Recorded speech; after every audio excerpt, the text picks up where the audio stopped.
Good morning. Happy Friday, everybody. Happy Friday. It's Friday. It's Friday. It's the end of the week and the last day. So, how's everybody doing? Welcome to Deconstructing Christianity. I am your host, Coach Renz. I'll be guiding you through our conversation today on this great Friday. Uh, Before we get started, let me tell you a couple things about the channel. This is a Christian deconstruction channel. It's not a Christian channel. It's a Christian deconstructing channel. We're not reconstructing into Christianity uh, or any metaphysical revised version of Christianity. This is completely and totally getting away from religions 100% and being accountable to yourself and accountable to humanity, the world, your family, your community. Now, uh, at some point, I will allow people to come up on the channel, but for the first 20, 30 minutes, there will not be anybody coming up on the channel. We go through a little bit of explanation of the title first, although we will repeat it multiple times because people who come in late will not understand. So, hey, Fred, how you doing? Happy Friday. Happy Friday. So, a little housekeeping to be taken care of. For those who are new to the channel, new to the group, those who have been part of the channel, part of the group, we are having a meetup here in San Antonio, October 31st. October 31st. And when we meet up, this is our agenda, and I'm messing it up on the TikTok like a champ. This will be our agenda for when we meet up here in San Antonio. Mess that all up on the TikTok. So we will have October 31st. We're going to meet at Devil's River Distillery, which is downtown San Antonio, and it's walking distance from the hotel. We will have just a meet and greet. Hey, how you doing? Great to meet you. Nice to see you, kind of deal. You know where it goes after that. Who knows? It's a Friday night. It's Friday night. Then Saturday at 10 a.m. on poolside by the Jewelry Plaza, where the Jewelry Plaza does provide free food, free breakfast, and a free supper. So that'll save you on some costs when you're here in San Antonio. But we'll have a biz and money talk on that one, because I honestly believe that if you're deconstructing from Christianity, you need to actually learn the reality of how to manage your money, get out of debt, and make money. All right, manage your money, get out of debt, make money. Our lives cannot be worse than those who believe that manna is going to fall from the heavens. Then at 2 p.m., we'll reconvene over at the Japanese Tea Garden. Beautiful, beautiful space, completely free to go in, great space to be in. We'll have a deconstructionist Q&A while we're there. There's a couple of little spots there where we can sit and talk and bask in the glory and the beauty of nature. And they do have a little restaurant up there if you do become hungry at that time frame. Then we will reconvene again, 8 p.m. poolside, where we talk about developing the community of deconstructionists, because many of us, when we deconstruct from this religion, we lose our family, we lose our friends, we lose our community. And so we want to look at how we can build that within each one of your individual communities as well. And then that Sunday morning, November 2nd, we will have a sound bowl meditation. And don't have to come if you don't want to. Just a thing to do, just to get some inner peace going before we depart from one another. So that's the agenda for our meetup here in San Antonio. Go to Coach Renz at Coach Renz 33 on YouTube, and you will be able to you'll see the link in the description to reserve your room. Look, we got to reserve some of these before the 29th.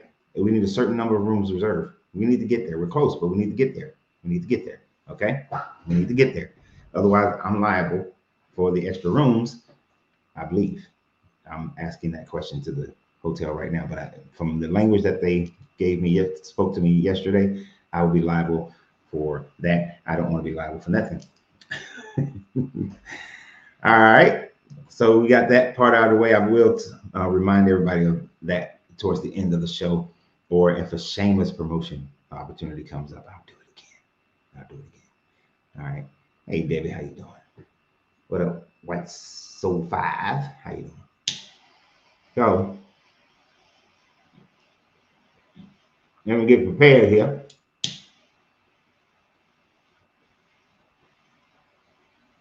So we are streaming live on TikTok over here, Facebook and YouTube over there. I want to thank everybody who supports the channel through memberships on YouTube, subscription holders on Facebook, those who support the channel through Cash App. It's not on there, Cash App. Cash App's over here. Super chats and gifts. So I always want to give my thanks. Right? I always give my thanks. Florida Geechee, how you doing? So let me go ahead and run through what the conversation is going to be about. And then this one actually probably might be shorter than normal. And then we will get into the actual allowing people to give their perspective and things of that nature. Okay. Big question for Christians. Is the Bible evil from an empathy perspective? And I think the first thing you have to understand is, what is empathy? Well, empathy is your ability to share an emotional situation with someone, whether or not you have experienced it or not, but to be able to share that situation, share that, emotionalize it, put yourself in that place, understand it from their perspective. But because oftentimes when Christians are reading the Bible, they're reading the Bible because they're reading it as if they are in the hero position. They're reading it as if they are in the Israelite position as far as like the Old Testament is concerned. They're reading it as if they are in the Christian or the followers of Jesus, the disciples. They're reading it from that perspective when they're reading the Bible. So of course, when you're reading it from that perspective, you may or may not have any empathy for anyone who this Bible story is affecting. So I've done previous videos where I talked about the perspective of another person, like the David and Bathsheba story, but not from the David perspective, because that is where most people will place themselves, but from the Bathsheba perspective of having the king call upon you is a implied force of giving up your pum pum, because in that era, in that time frame, the queen, if the king said, "Give me some of them honey smacks," you have no choice but to clap the cheeks. You have no choice. And then after you don't have a choice of that, you go home and you find out that you're pregnant. And you are a married woman to a Hittite living in an Israelite kingdom. Therefore, you are an immigrant living inside the kingdom of a different group of people. So you do not have the same level of respect and protection as everybody else, although your man is in the military and fighting for this kingdom. You still are a little behind. It's kind of like how I served in the Marine Corps with Marines who were from Venezuela, who was from Colombia. This was a one way for them to earn their citizenship. So they were not quite citizens, but they were fighting in the military. So they had all the rights as far as being in the military, but it was after they served at least a certain amount of time that they became and gained full rights of citizens. So this is the Hittite situation with Bathsheba and her husband. So you find out that you're pregnant by the king. You go tell the king. He then plots out how to get your husband to take the blame for his impregnating you. But then from her perspective, she would not have known all of that. The next thing she knows is that she finds out that her husband is dead. So I'm pregnant with the king's child. My husband is dead. There is a great possibility that she too may become unalived. So she is living with that fear. But because she doesn't die, she now has to come and become another wife of this king who already has multiple wives and multiple concubines. And she is now carrying what they would consider the bastard child of this king. Well, you can imagine the emotional turmoil that this woman is going through, being forced to have sex with the king. Then after being forced with having sex with the king, finding out that your husband is dead. Now you are a single woman, a widowed woman living in Israel, who women didn't get to inherit properties and things of that nature, but you're carrying this child. Now, if it's a son, she would be able to keep and maintain the property and holding it for her son to come of age. But then you get summoned by the king after finding out that your husband has now been died in battle. And the king tells you that you're going to become one of my wives. So now you're subject unto that. Well, after that, you have the baby. So imagine you go the remaining 7, 8, 9 months of realizing that you are pregnant with this baby. You can imagine how the other women were treating her. You can imagine how other people may have looked upon her and with disgust and shame because she was not a properly wedded wife or concubine to the king. And so she's walking around basically with this scarlet letter of shame in her belly. Well, after that, she has the baby, and then the baby dies. I have never experienced what it's like to have a child die. Never experienced that ever. I've experienced my child being in a drowning incident at the age of about 4 or 5. I know that I understand that stress level. My family, when I have a very large family, as you guys saw in our Labor Day weekend, we had the unfortunate experience of experiencing she was about 3 years old, a 3-year-old passing away. And as a cousin to them, still was very traumatic. Can imagine your own child, right? And in their day and age, they must have thought that their child died because they were being punished by this God. And according to the Bible, that is exactly why the child died, because they were being punished for David's transgressions. So the child dies. So now she has no tether. So you can imagine she is going through some fear while she's also going through this depression. Only to find out that this guy now wants to marry her, wants to maintain this marriage and then impregnates her again.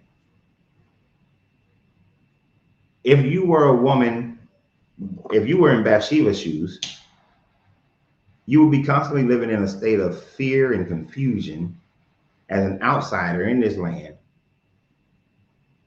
But that's just one instance. There are more instances where I would ask for Christians to view the Bible from the empathy of the other people. Imagine, if you will, that you are living in Egypt and you wake up tomorrow morning, you're living in Egypt, your name is Hagar. Now, according to the Quran, you are a princess to the Egyptian royalty, the Egyptian pharaoh, but according to the Bible, you're just some chick named Hagar, right? And you were given into slavery to this guy, Abraham, and his wife, Sarai, because the pharaoh slept with her when Abraham had lied about her told her half lie by only saying that was his sister and not telling the full story that was also his wife. And for the punishment and plague that went through the land of Egypt because of that, or the house of Pharaoh because of that, now you are being shipped off to slavery with these foreigners. You're no longer living in your homeland, but now you have to move. So you was having fun living in Atlanta, doing your thing, and now all of a sudden you have to go as a slave and move to the deserts of California, the deserts of Arizona. And now you're serving in servitude for something that you did not do. You didn't ask for, you didn't will it, you were done that way because you are property. And then one day your mistress comes up to you and say, hey, sleep with my husband. You're going to become a slave wife. So you're going to move from handmaid and we're going to be elevated to slave wife. So she goes and she is forced to sleep now with Abraham. Now imagine if you're a young 20-something, nice and supple, and now you have to go sleep with this 80-year-old man, this grizzly, desert-beaten 80-year-old man.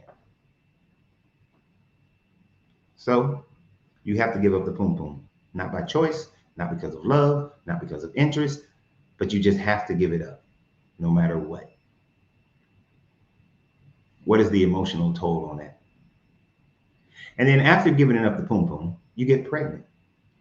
And because you have heard about this God is supposed to bring a blessed child through this man, for a moment you may feel like you are bringing the blessing, that you are a vessel to this God. Now, you never converted to this God. There's nothing that says that you converted to this God, but you're a vessel for this God. And of course, even if you maintain your religion of your gods, all these people accepted the belief that everybody has their own gods, and that's perfectly fine.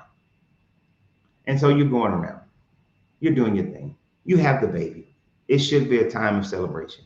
And for a moment, it is a time of celebration. You might even feel safe. But then all of a sudden, the mistress starts side-eyeing you. She's not treating you the same way. And then one night she tells her husband, get this woman out of here. I don't want this woman here. Him being the path that he is, he sends you away into the desert with your child. Now I want you to think about this for a moment. You are a woman that is sent out into the deserts of a foreign land with a baby and a few supplies. Of course, you can go back to Egypt, but you never know what's going to happen to you in Egypt. Of course, you can go wander around and see if another tribe will accept you. But in their time frame, you are a woman with a child, so you are stained as far as other men are concerned, and you are left to your own devices. You don't have the ability to own land, buy land. You are just thrown out into the wilderness where anyone can do whatever they want to you and your child. Put yourself in that perspective. Think about that. How would you respond? How would you react? But then all of a sudden, the God of those people come to you. In your mind, you may be thinking that I have the blessed child. This God is about to take care of us. But no, that's not what happens. This God said, yes, you were once a slave. You now have your freedom because they cast you out. Although you probably die and go through a harsher life while you're out here. Instead, nope, no freedom.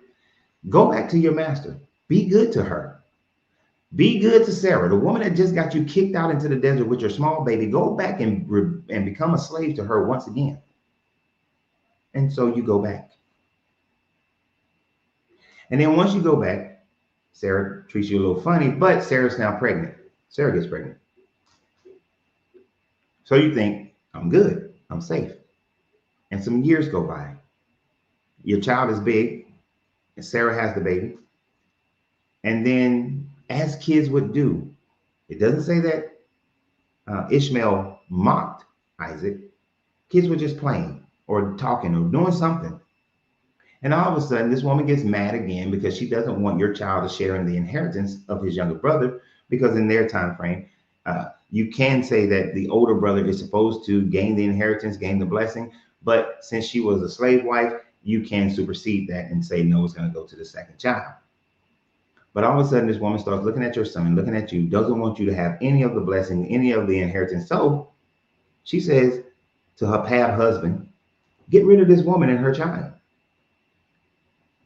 So once again, now you and your son are kicked out into the wilderness once again.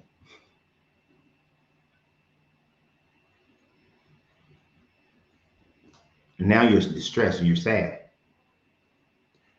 You have been through so much trauma of living your life in Egypt. Now you're thrown into slavery.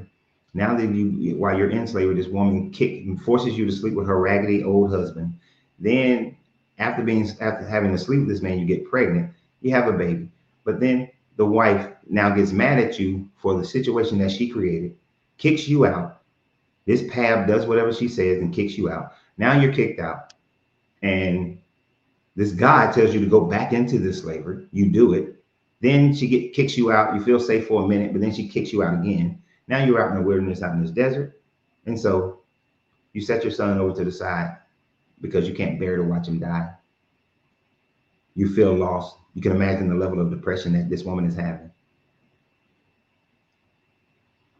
And then, of course, this God then comes and said, I'm going to make you a well, and you can live at this well. Now, I know this is where Islam and Christianity splits, or Abrahamic religion split. Well, the Judaism splits, but that's not the conversation. So don't ask me about that, and we're not going to talk about that. But imagine yourself in Hagar's situation. Is this a good God, or is this an evil God? That he would send you through all this stress and all this situation, so that now you can be a woman with a child. Yes, you had a well, but you're a woman with a child in a time frame where women without a husband or an older son can be treated any kind of way, that you have no rights, you have no abilities. And before I open up the doors of the church, I want to bring you to one more situation of mindset for all the Christians who are out there. And this will be the primary one that I will bring up to every Christian that comes on here and wants to defend this argument that the Bible is evil from an empathy perspective. You wake up tomorrow, and this question was actually presented to Cliff and Stuart Collect, how do you say it in there, about a month or so ago. You wake up tomorrow morning and you are living in the city of Jericho. You are a Canaanite. You're just living your life, doing your thing.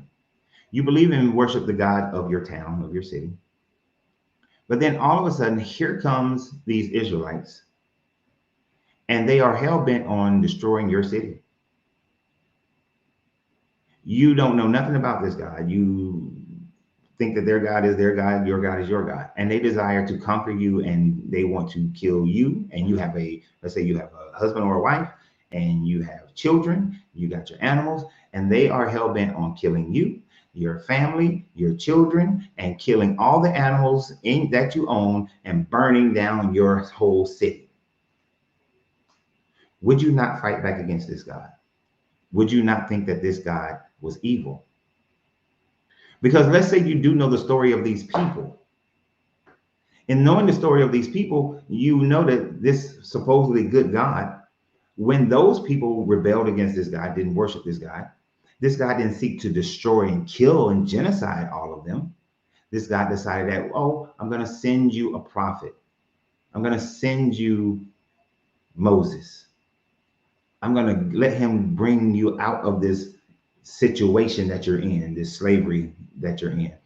I'm going to teach you all the ways. And yes, and even though you go back and forth and you don't get it right, and this guy does some other punishments. I'm tired of this manna. We're out in the desert and we ain't got nothing to eat. Manna. Oh, I'm tired of this manna. Oh, really? 1 trillion quails so that you're puking out quail. Oh, we're thirsty. You bastards, here goes some water. Every time they did something against this guy, yes, he got mad, but he never genocided the whole town. Maybe killed 3,000 people. But he never killed every woman, every child, every man, all the animals. You're thinking, if this God is such a loving God, if this is the loving God, then why did he not send us a prophet? Why didn't he not send us, someone who could tell us about this God, someone who can and give us a chance? And anytime that we disobey this God or we rebel against this God, a little punishment here and there, a little famine, a little drought. But the total and complete decimation, total and complete genocide was never offered to any of these people. And whether we're talking about in Canaan, or you came up in Ai, or you're in the cities by which that Joshua started saying that, hey, this is our land, we're going to take it and we're going to kill all y'all. Genocide everybody. How is this God not an evil God? How is this Bible not evil when you look at it from the perspective of the other people? Would those people not fight? Would you not fight against this God, against this Bible, against these people, if you was on the other side of the coin? And in any case, there's so many examples in the Bible where we can take it and we can look at it from a different perspective, from the perspective of the people that is happening to. And the question would be, would you fight against this God? Would you say that this God is unfair? This God is unjust? Look at the evil that this God personifies when he says to go and genocide all the people in these lands of the supposed inheritance. I'm an Ammonite and they are trying to genocide us. Would you not look upon this God and think, wow, that God is evil? Because when you look at the Assyrians, when they came in and they conquered the Israelites, they did not genocide them. When the Babylonians came in and they conquered the Assyrian Empire, they did not genocide the Israelites.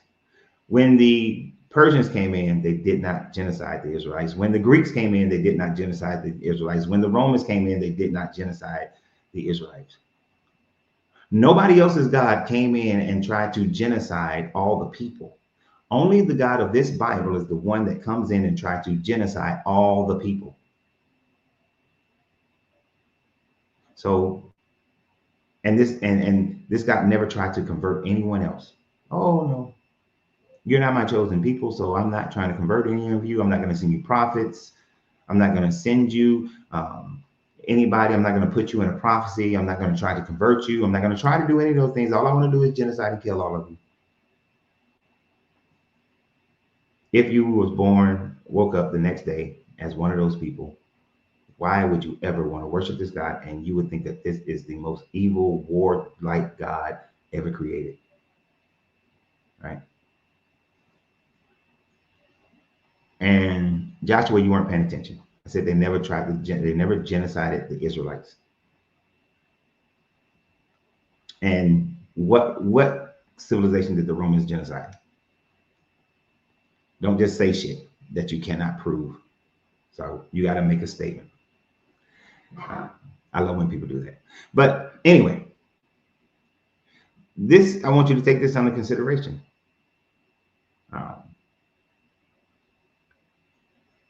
When you understand this and when you read this, if you were a Christian and you shared the empathy and you had any level of empathy within you, then the question begs, how can you read this Bible and not see it from the other side and recognize the true nature of this God? And so now the doors of the church are open, so we're going to let people jump in the conversation, and I will answer some of the questions that people were posting. I didn't see all of them, but Michael Lee, yes, I know who the Gauls are, and the Gauls were never genocided. We still have people who have Gallic heritage today, which I lived with some of them, called Germans. Because Gallic culture is west of the Rhine River, so that would be Germans and French. They're still around. So no. So if you were saying that in reference to the Romans genociding civilizations, that never happened. They did not genocide the Gauls. The Gauls are still around. Matter of fact, there was some of those tribes, those Gallic tribes, participated in the downfall of Rome when the empire fell. So you might want to revisit your history.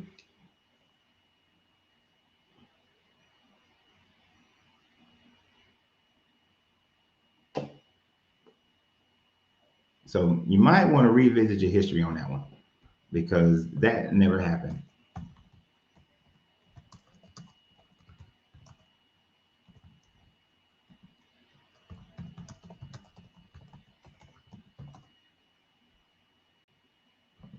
That did not happen. It's a quick, easy search. See how easy you can just research something real quick for somebody who wants to post something and think that they're right. Simple question: did the Romans genocide the Gauls? No, the Romans did not commit genocide against the Gauls in the modern sense of the word. Although Julius Caesar's Gallic wars involved immense violence and mass casualties, that some scholars argue could be considered a form of cultural genocide. While the conquest involved significant loss of life, a widespread widespread enslavement. Were the people of Jericho enslaved or completely genocided? Were the people of Ai enslaved or genocide? When Joshua gave out all of his, go take this land, they enslaved. Only the Danites, who could not win total genocide, were told then to make some of them slaves. So you might want to go, because the Gauls were never exterminated in the sense that the Bible tells people to go and exterminate people. I love when people think they know some history, but they don't know their history. It's such an amazing thing to me. Such an amazing thing.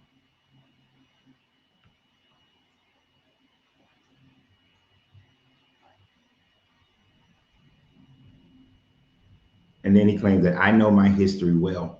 Evidently you don't. Evidently you don't. See, what the Romans would do, and I'm very well versed on Roman history. But what the Romans would do is they would conquer a land. They would enslave. They would then determine whether or not the people should be enslaved, or if the people will become vassals, or if the people would become kind of sub-Roman citizens. But total extermination was not a part of the Roman warfare, right? So you might want to go learn it. It's kind of like how Julius Caesar said about the people of Britain. He said the people of Britain were only good for throwing into the thrown to the animals for entertainment, or slavery, which is why the overwhelming majority of Britons who were conquered by the Romans, they became slaves. So you might want to go and revisit your history. And this is what I'm saying.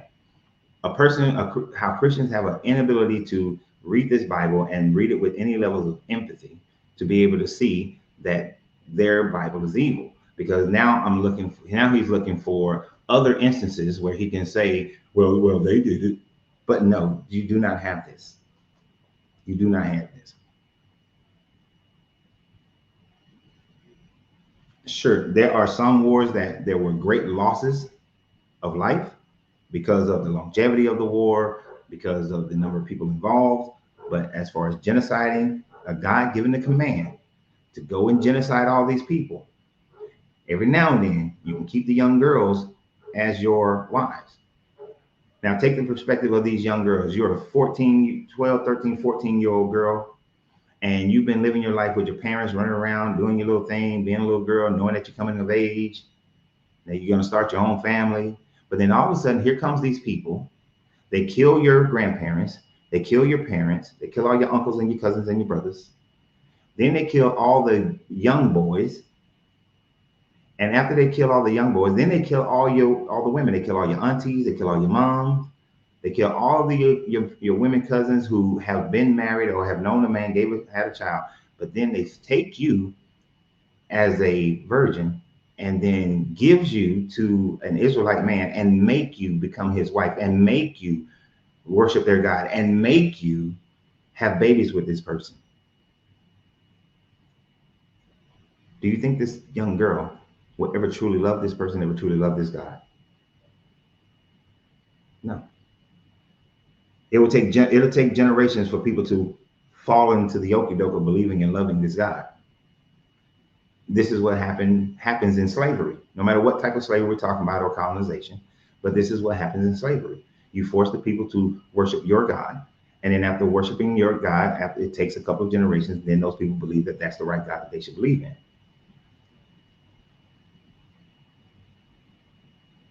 I do agree with so you're not Christian. Okay, that the Bible is evil. Well, we will have a disconnect when it comes to the Roman history, though. Definitely that. So I take back my statement when I say you must be a Christian. So let me take that part back. I do not mind doing that.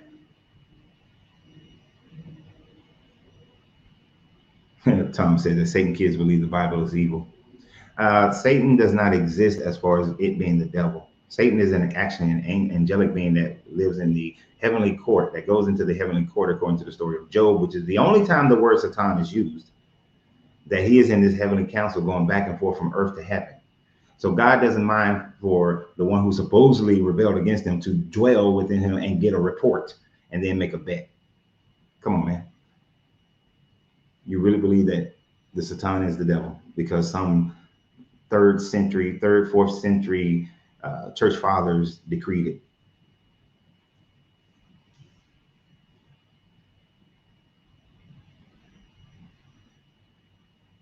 Right. Empathy is consideration for the next human being.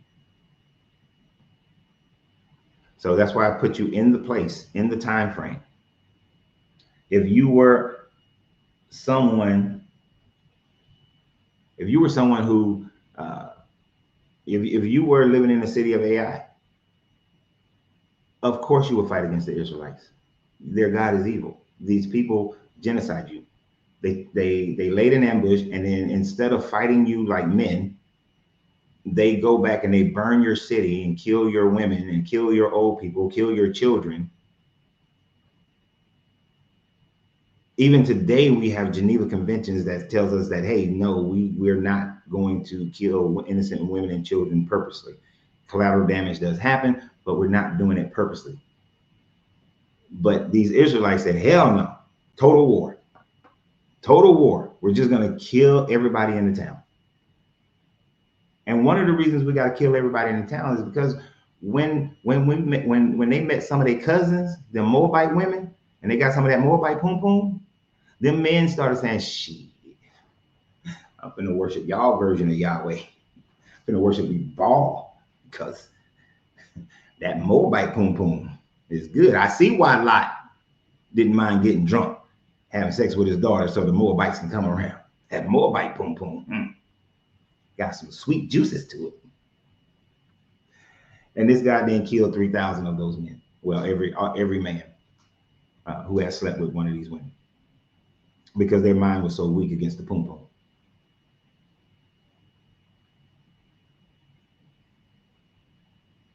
So anytime when you have a God that promotes genociding people, and then the killing of his own people because they got some pum pum, this is evil. But when you're reading it from the when you're a Christian and you're reading this Bible, of course, you're reading it from as if you are the Israelites, as if you are the disciples. You are part of the group that this God says is my chosen people. So you can't see how vile this God is.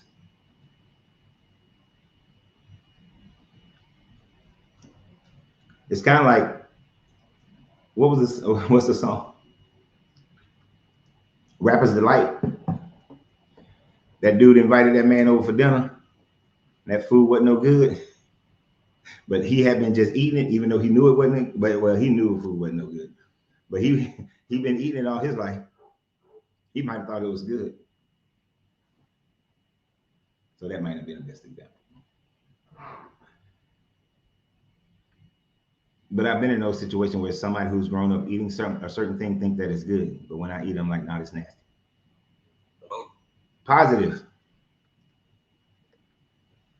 Are you over 8? Oh, you're over. Are you a Christian?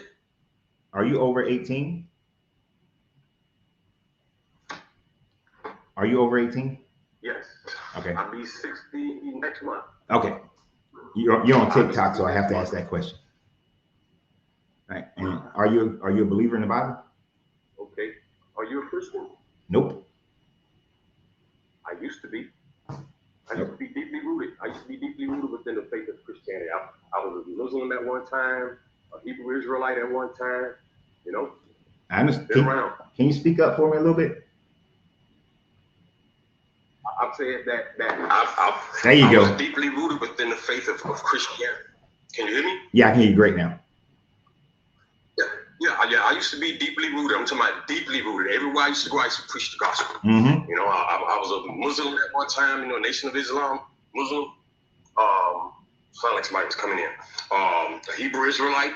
You know, as a child, when I was a child, you know, my parents used to call me Curious George because I always had a lot of questions. Right. You know, I remember as a child, he got the whole world in his hand. You know, and from that day, I was curious about this God. You know, so I dived into several religions, man. You know, searching, seeking, you know, for nothing but the truth, man. You know, and I'm gonna just give you this. One day I was on Facebook preaching the gospel, and this guy told me F Jesus. You know, at first I was shocked, then I became angry, and then I became curious, and that curiosity led me to where I am today. Okay. Now, let me ask you this: are you a Christian? No. No. You're not a Christian? Hell no.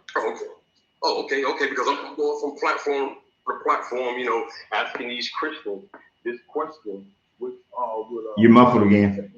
You're muffled. Can't hear you. Oh. You hear me now? There you go. You hear me now? Yeah. Maybe I'm talking. Muffled again. Muffled again. Yeah. Muffled again. Now I got you. Right now. You good. Is it better? Yeah, whatever you're doing now, keep doing it. Huh? Yeah, whatever position you're in now, stay in that position. Right here. All right. Okay. Yeah, I was going from platform to platform here on TikTok, you know, asking these questions that would help to break these people free from this trap, man, you know, from these religions, you know. So yeah, being that you're not Christians, you know, Christian or any other or tied to any other religion, and I don't have to come and asking those questions. Okay, appreciate it. Yeah, because today I'm really looking to talk to Christians today about how can they not read this Bible without the empathy? Because like right now, all these Christians are asking for empathy. So where is their empathy when it comes to reading their own Bible? When you look at it from the perspective of the people who were treated like trash in this Bible. So, but I appreciate you coming up. Okay. All right. Take care, my brother. All right. You too. All right. Bye. All right.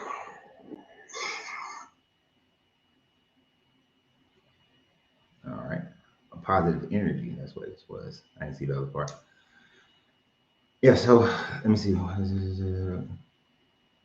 So there are like many instances within this book that if you looked at a different perspective, the perspective of the people that the book is demonizing, that you would have to look at it like this is not a good situation. This is a terrible and horrible situation. Even and some of them are smaller, not as big. So imagine you are a pig farmer. Pig farmers were considered one of the lowest caste groups in Israelite society, even in Roman society. And so imagine you are a pig farmer in first century Judea. The people of your town don't really care for you because of your job, and you know you're selling your pigs to Romans and other people who are non-Israelites, non-Hebrew, and you just minding your own business. Yeah, there's a crazy dude chained up to some rocks. You know, that's old Jebediah's son. He crazy as hell. He chained up to the rocks, but we leave him alone. You know, cause he crazy. We don't know that he probably has schizophrenia or something like that, but we just know he crazy. He got demons in him. And then along comes this itinerant preacher who says that I'm gonna cast these demons out of this person, and he has a whole conversation with the demons. And then he tells the demons to go into the demons has to go into the pigs, and he obliges them. They go into the pigs, and then the pigs run off the cliff. You are already the lowest caste member in one of the lowest caste members in your society. Your money-making scheme was to sell pigs to the Romans and other groups who do eat pork. And now your entire livelihood has been thrown into chaos because this dude walked up and had no care for you and had your pigs run off the cliff. Didn't pay you, didn't give you no money, didn't do nothing. After the pigs ran off, the townspeople said, dude, we appreciate you, but you got to go. And then he just left, him and his dudes. Now he got a treasurer, so he got some money. But did he pay for the pigs? No. He didn't pay for any pigs. Now you're forced to start over with nothing. You got to hope that this pig farmer had a little bit of change in his pocket so he can go rebuy him some pigs. But I'm pretty sure that money was not there to go rebuy the pigs so he can just still maintain his lifestyle. But Jesus showed no empathy to this man by having the pigs run off, allowing for those pigs to run off the cliffs because now they're demon pigs. And so he took a poor person and made them poor.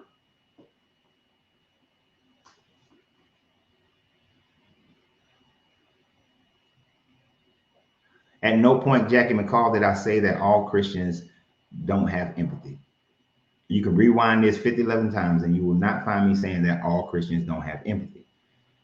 What I'm saying is that if Christians want empathy right now, read your book from an perspective of empathy of the other people that are being affected by this book. And then tell me how you cannot see this God as being evil. Because I guarantee, Miss Jackie, that if you were Hagar, you would see this God as evil. If you're Bathsheba, you're going to see this God as evil.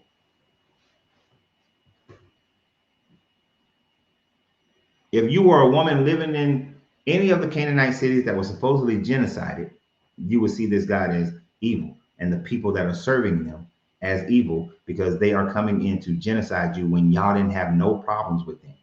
It's not like the people in Jericho went out into the wilderness, saw these 2 million people, according to the story, and was like, let's go take their shit. Let's go kill these people. Let's start a war with them. They were minding their own business. And then here comes these people crossing the Jericho saying, this is our land. And we're going to kill everybody.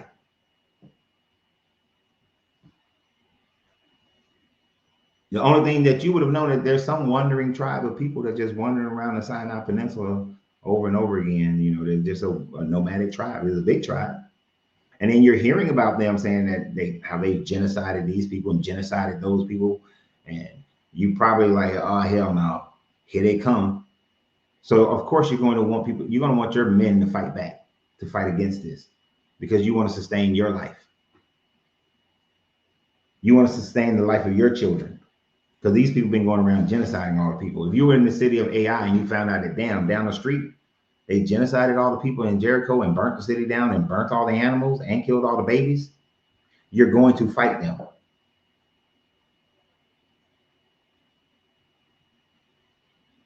If you say that you would just sit there and be like, oh yes, come on in and genocide us because it is the will of God and God is just and we don't know the mind of God. He works in mysterious ways. I will call you a liar.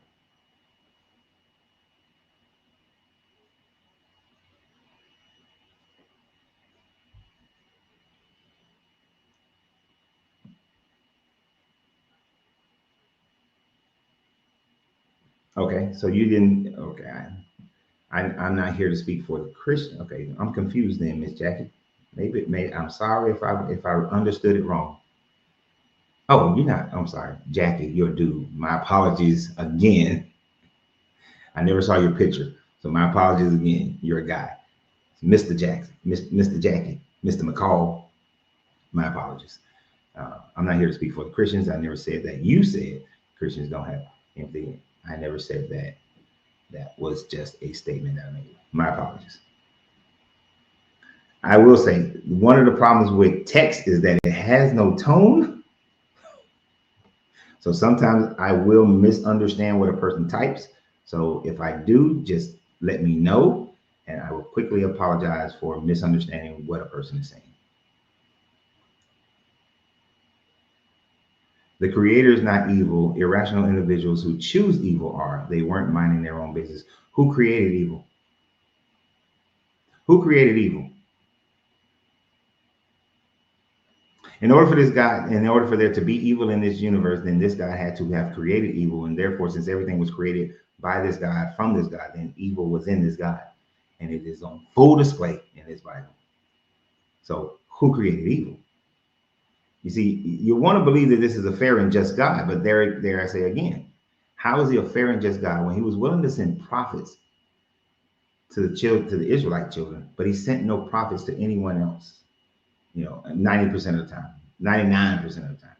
He did send that little dude Jonah to Nineveh, but 99.9% of the time, he sent no prophets to anyone else.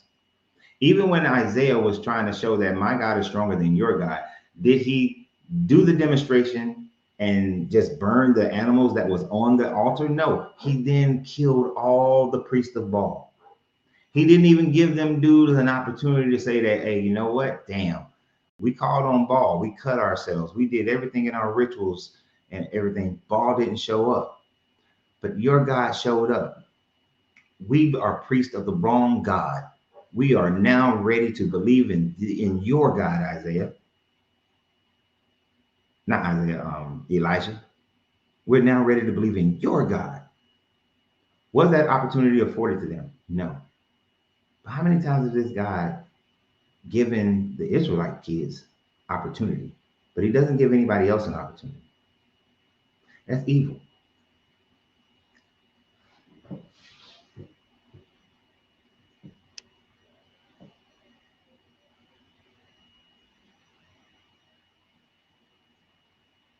So having evil within you, like we all got some evil within us. We choose if we're going to allow that aspect of us to dominate our words, our actions, and our thoughts. When we look at this God in his words, actions, and thoughts, he allows most oftentimes, he allows his evil to dominate more so than he allows for goodness to dominate. You can't consider yourself a just God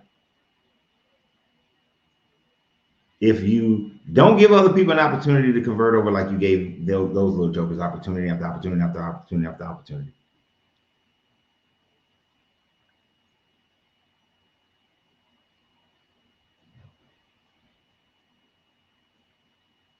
And you are exactly right. Another, what is it? Bad creationist, I think is what you said. What the name is. Good and evil is subjective. But there is a general good and evil standard that most people will come to an agreement on. Most people will agree that murder is wrong. Most people will agree that genocide is wrong. Most people will agree that killing babies is wrong. Most, if you had 1,000 people lined up, I would definitely say that 95 to 98% of those people will say that murdering babies is wrong. They did have multiple opportunities, but they rejected it. Where in the Bible does it say that? Where in the Bible did the people of Jericho have opportunity? Where in the Bible did the people of Ai had opportunity? Where in the Bible did they have all these opportunities? I like when Christians like to say that they had opportunity. They had it. No, they didn't. And I did not refute myself there, sir, because you're not listening. You're not listening. No one can claim objective morality, but we can claim subjective morality. And then if there is a general consensus of morality, and in the general consensus of morality, the Bible's evil as fuck. See, I like when they say, yes, they did. I asked you where in the Bible. I didn't ask you for you to say yes, they did. Yes, they did. You know what? I see another bad creationist doesn't have comprehension abilities. Doesn't have comprehension abilities at all. So we're just going to ignore people who don't know how to comprehend things. So anyway, because think about the whole concept. If you look at the Bible from the perspective of the people that the bullshit is happening to, you would think this God is evil. It is all subjective to the person that the shit is happening to. If you are living in a city and then people come in out of nowhere and they want to genocide you, you would think those people are evil. You will fight against those people. Don't try to pivot the conversation, my guy, into a debate about morality.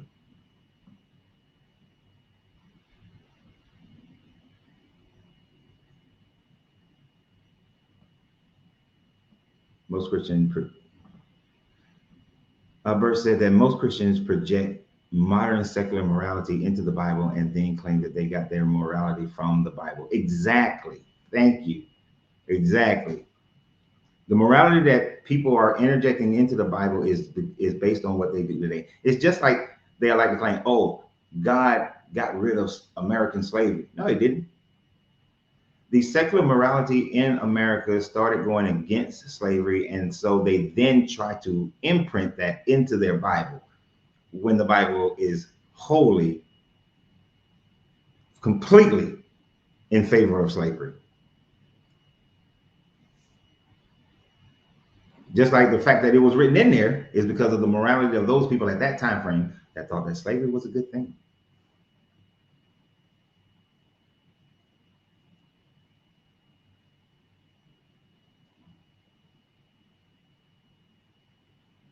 Being created and existing gives automatic rights. Yes, it does. Shit, wait. They had the choice to choose good and evil. Who had the choice? Who had the choice, dude? You theying and they did and all of that. Who had the choice? When in your, I asked you a simple question for the law. Where in the Bible does it say that the people in AI had an opportunity, that this guy had an opportunity to worship this God?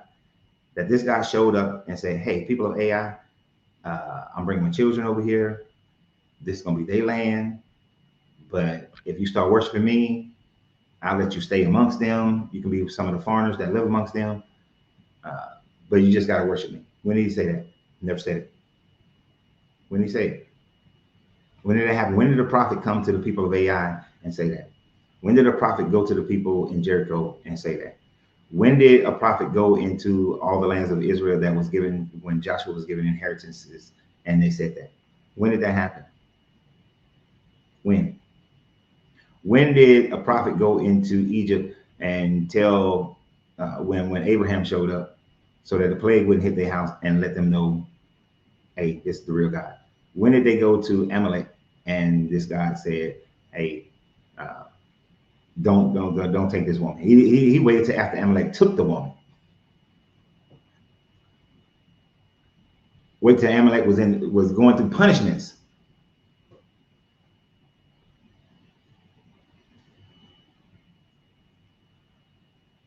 I swear they like to say, tell me to go study, but they've never actually read their Bible because they can't pinpoint nothing. See, this is why Christians Bible believers have a difficult time debating the evils of their Bible, because they don't know it themselves and they don't demonstrate seeing this thing from the perspective of anyone other than I'm on the heroes team.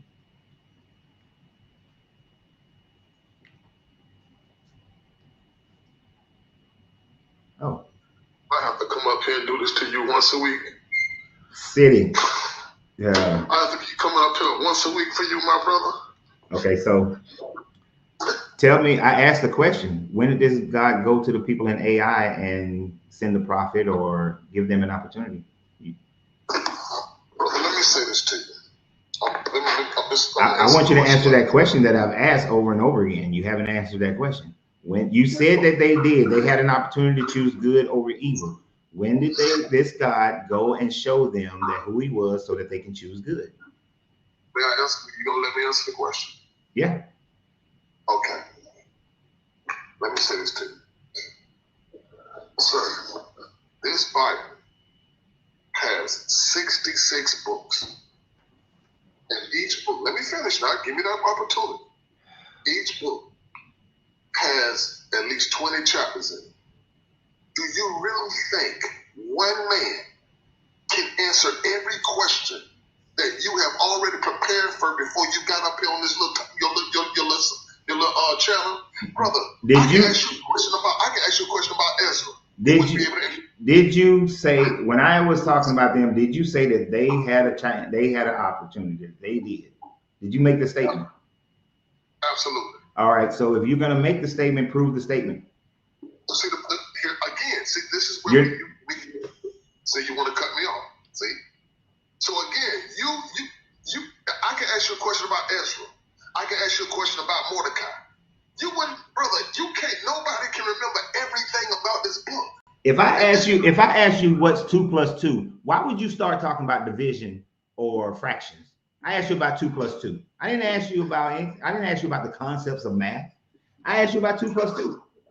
So you made the statement that they had the opportunity, that God gave them the opportunity to choose him over their God, good versus evil. Where is that in your book? Don't try to start saying, oh, you think every question is answered. You made a statement. Therefore, you have to back up the statement. The statement is all throughout the Bible. Oh my gosh. It's very simple. But like I told you before, Brother Lorenzo. Bro. I say this to you every time. You keep trying to find out every intricate detail. And I know. Here's the problem. Listen, I said this to you before. If I get an opportunity to run with Lorenzo, I don't care how big his driveway is. I'm in fellowship with Lorenzo. I don't care how many square foot his house is. I don't care what the house was built. City. Now, what I'm not gonna do, City, is sit up here and listen to a whole bunch of pontification about a bunch of other things. You made a statement. I'm asking you to back up the statement with facts of the Bible that says that they were given an opportunity, because that's what you said. They were given an opportunity. If you were sitting in court and you made a statement like that, you now have to prove that statement. The judge and the lawyer is not going to let you run off onto your tangents. God, this is not court, my brother. This is even better. This is my show. I'm not going to let you run off into your tangents. So this is not you made a statement. It's a tangent. If I made the statement that Jesus flew up into the sun and plucked off a solar flare and brought it back down as God's fire, then I would need to show where the Bible says that. Otherwise, I'm just making some shit up, right? Not necessarily, because you know why? A person can show you time and time over. You know what you're gonna do? You're gonna try to say that's not it, and then you're just gonna there you go again. I just gave an example of, if I made a certain statement, would I not have to prove that statement? We can prove the statement, then you're gonna say that ain't the statement. Because you have to be able to show, because my statement, what I said was that the God never went to the city of Ai and gave those people an opportunity. He didn't go there and send a prophet. He did nothing. He just sent genocide to those people. You said, yes, he did. So you have to be able to justify the yes, he did, showing that they went to Ai. Sir, here's the reason. Now, you can say what you want to say. You can get mad. You can take me down. I'm not mad. I will take you down if you cannot answer this question and you want to keep going 11 different directions.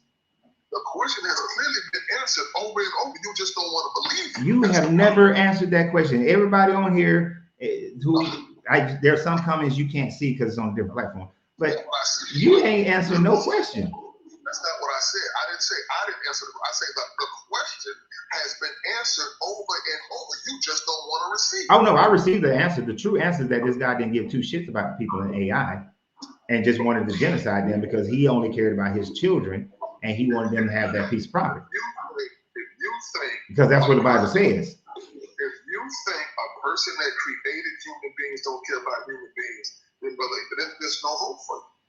So he cared about the people in Ai so much so that he genocided all the people and the babies and killed all the animals and burnt the city to the ground. That's how much he cared about them. I don't want that kind of love. If God genocided a people, I can assure you, it was because of they would choose to reject a warning. They whatever it is. You're making, dude. I'm done. You're making shit up. You're just making shit up. I don't even want to hear that. You're just making shit up.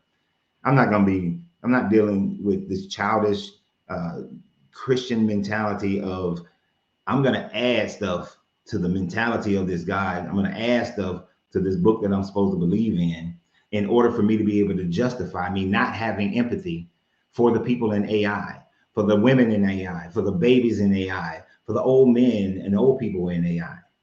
I'm not going to have any empathy for those people because I need to think my God gave them some type of opportunity. I don't know it. The book don't describe it, but I'm going to create it.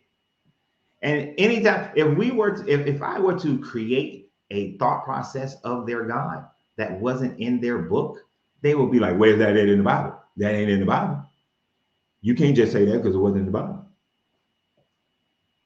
That's how y'all sound. Hypocritical as hell. Hypocritical as hell. And then you just mad at God. How can I be mad at an imaginary creature? I can't be mad at imagination.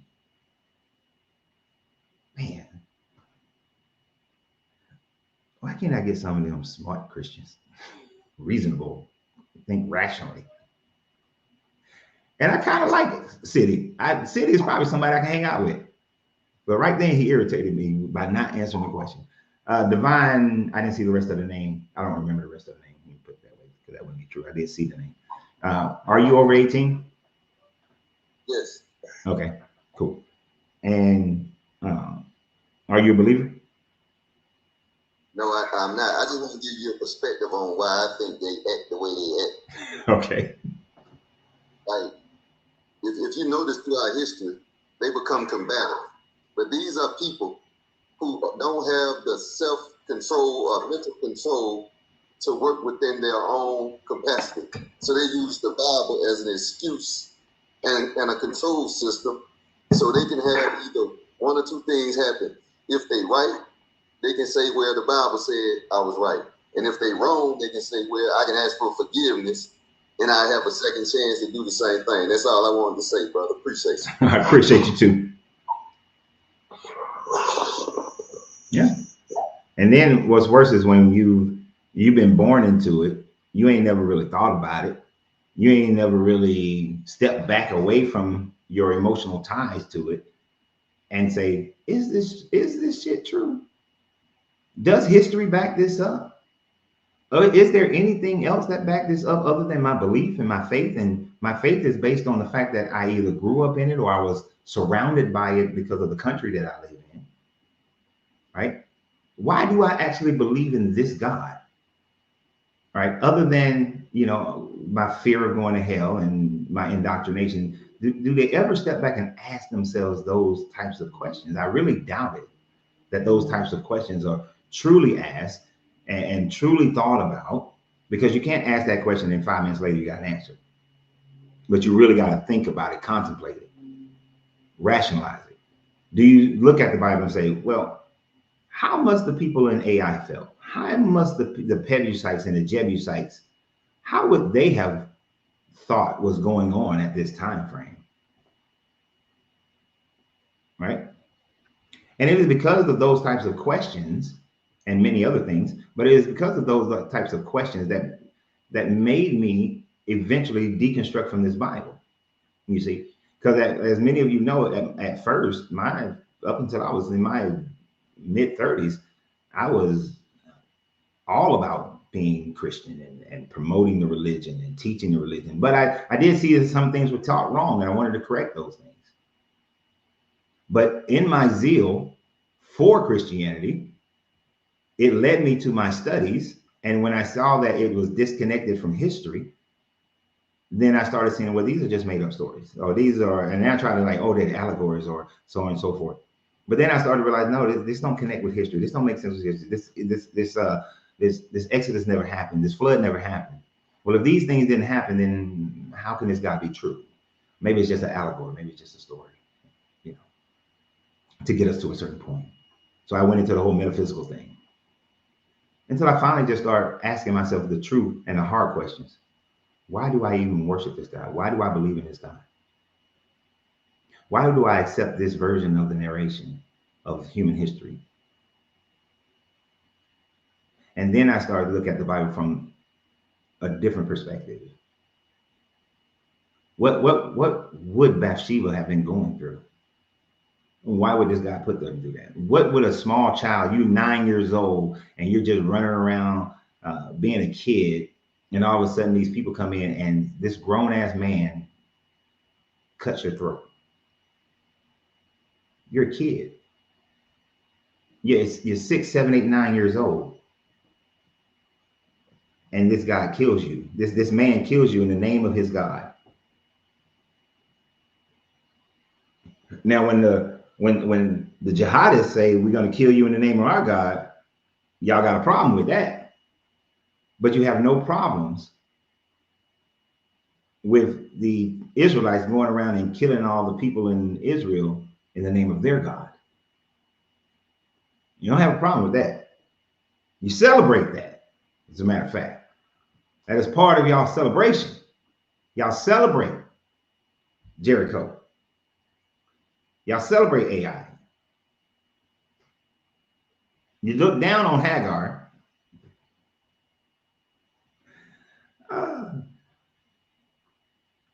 So yeah, I don't think Christians ask themselves the real questions, and that's why they stay. And then they have to make up shit. You must have church hurt. you must hate God. First of all, you got to say which God, because everybody got a whole bunch of different gods that they believe in.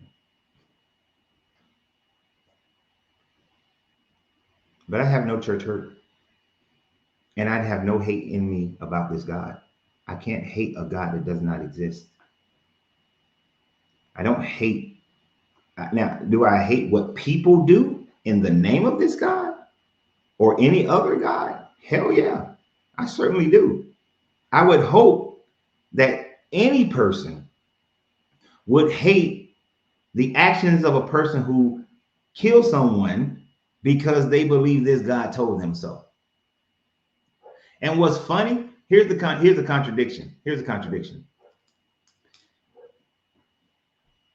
If you ask a Christian, do you hate the fact that this God told the children of Israel to go and, ooh, you know what? I'm gonna save that one. I'm gonna save that one. I need a human for that one. I need a Christian for that one. I would, City, you might as well get out of the box, bro. I ain't bringing you back up. You don't want to answer questions, and I know you wouldn't answer this question. You go all the way around the world 11 times before you answer this question. The link is also in Facebook and YouTube for you guys over there on Facebook and YouTube. Yeah. And the contradiction that I was speaking of is a contradiction of mindset. It's not necessarily a contradiction in your Bible. It's a contradiction of mindset. But I'm gonna hold that one until I get me a reasonable Christian who would actually answer a question instead of going, 11 miles around the corner. Even though I kind of know where they're gonna go with that question anyway. So I need a different Christian to come up here.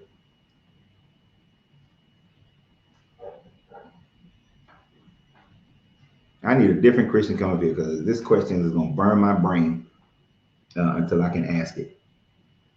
It is gonna burn my brain until I can ask this question.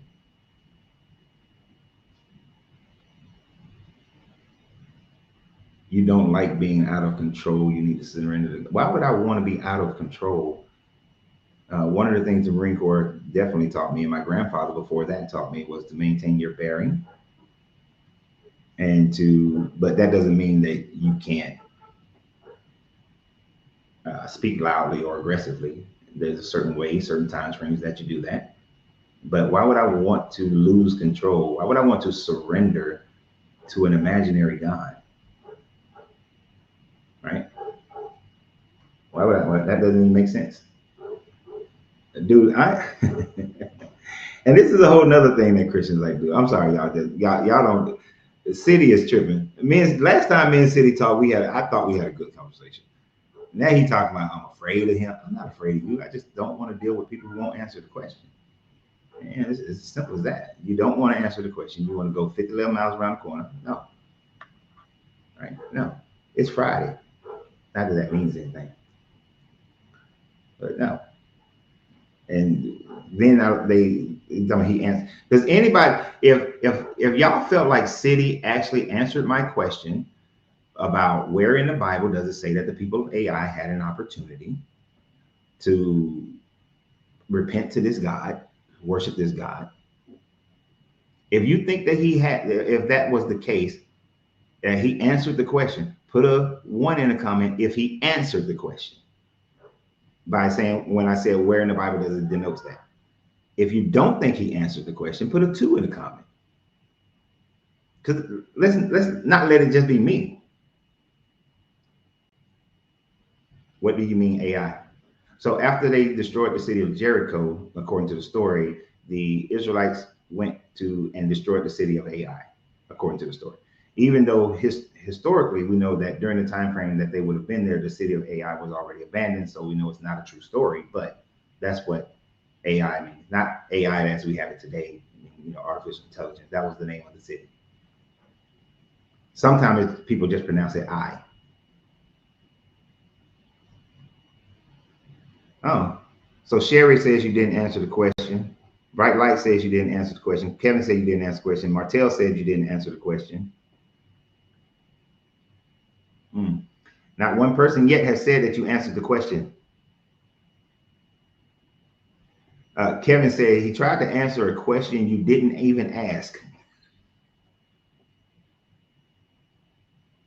That's why Kevin put 5, because I knew Kevin was going to come back with something like that. Who cares they're on your team? One of the beautiful things that I do like about my people is that they are independent of thought. Debbie says you didn't answer the question.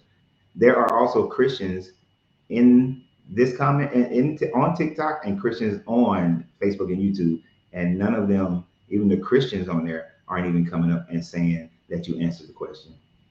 All right, so get out your feelings, my guy. And how you gonna take no, they're not? There are Christians on Facebook and YouTube, trust me. I've already seen their comments. They're on there.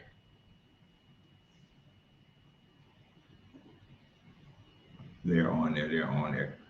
What's the question? Well, the question, I don't know if the question of the show, Mike, or are you asking what was the question that City didn't answer? But the question that City didn't answer was, he made the statement, the claim that the people of AI had an opportunity to repent to this God. I asked him, where in the Bible does it say that? Instead of saying, oh, it's in Joshua chapter 2, chapter 3, chapter 4. Instead, he was like, just by reading the whole encompassing of the Bible, you see that people got opportunities to convert over. But I was specifically talking about AI. I was not talking about whether or not this God allowed for other people to convert over. Because can you find instances where this God did entreat other people, like when he sent Jonah? Because I mentioned that. He sent Jonah to Nineveh to tell them to repent, which is a whole interesting vibe when you think about Jonah going to Nineveh to repent and telling the people to repent. I don't think that, and I think there's a reason why the people of Nineveh never worship Yahweh. We have never found a Yahweh, a tetragrammaton inscription in Nineveh. Out of the over 250,000 tablets that were found in Nineveh, none of them ever speaks of them converting over or worshiping or repenting towards Yahweh. Right? I'm going on a little alternate tangent here for a second. When you look at it, the story, and look at who Nineveh was worshiping at that time frame, at the time frame that they put Jonah, Nineveh was, the primary god in Nineveh was Dagon, who is a fish god. So a man being thrown out of the mouth of a fish, according to this story, and then coming and telling them to repent. I've never understood why Jonah was pissed off that they repented, because it's like Jonah wanted them to be destroyed. And I'm thinking that Jonah was like, oh shit, I can't tell y'all about Yahweh, but y'all repenting to Dagon. And my God still didn't destroy y'all, and y'all ain't even worship him. But the story is just a made up story anyway, because there is, like I said, nowhere in this Bible, nowhere in any inscriptions in the city of Nineveh, which we have found, does it demonstrate that they ever repented to the Israelite God.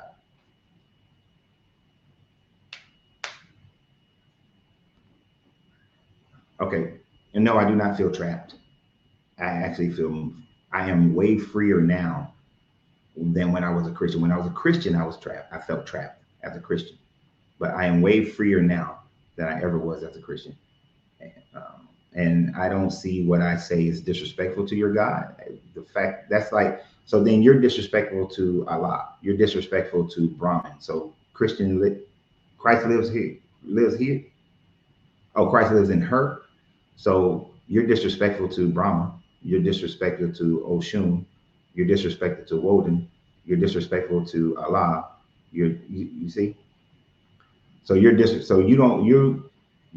don't mind being disrespectful to everybody else's God, but you have a problem with somebody in your frame of words being disrespectful to your God. Okay, at least you're fair. I will give you that. Christ lives in her. You are fair. You standing. You gonna toe the line. So I'll give you props on that. I can respect a person who's gonna stand on their stuff and not try to flip it. Now, you had said you were not disrespectful to their gods, and then it's like, come on now. But the fact that you said that you are disrespectful, I can respect that.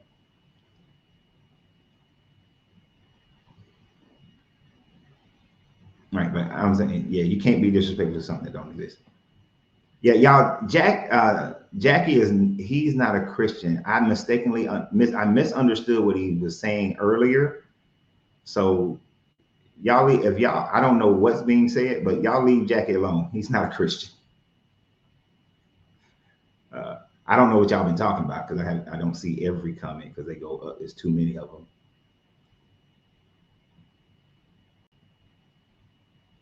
So I just want to clarify that if you're saying that things about Jackie being a Christian because I thought he was a Christian by his earlier comment, I made that mistake. I misunderstood the tone in what he was saying. Okay.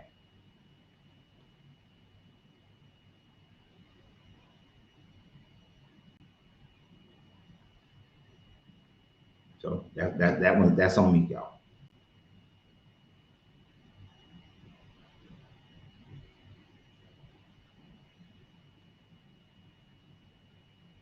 It's funny. City said, "Who wastes their time trying to debate made-up stories?" But you're on here. You, because you're here. Because if this was a waste of time, then why are you here? You see how that logically don't flow, right?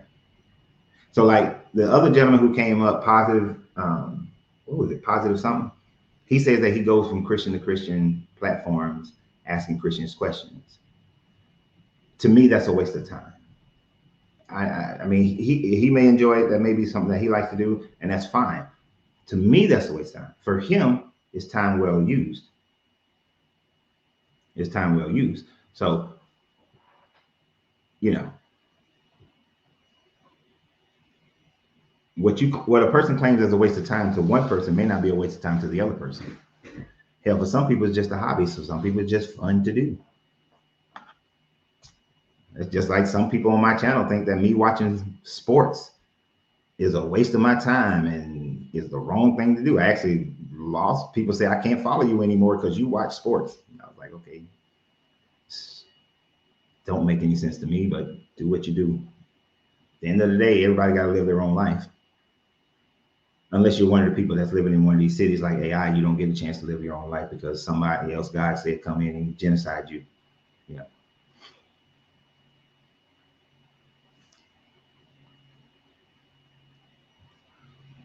And the fact that you say that other people's religions are nothing more than demons or other spirits and all that sort of thing, you can't even prove your God. So how are you able to prove that what they believe in is a demon spirit or any other spirit?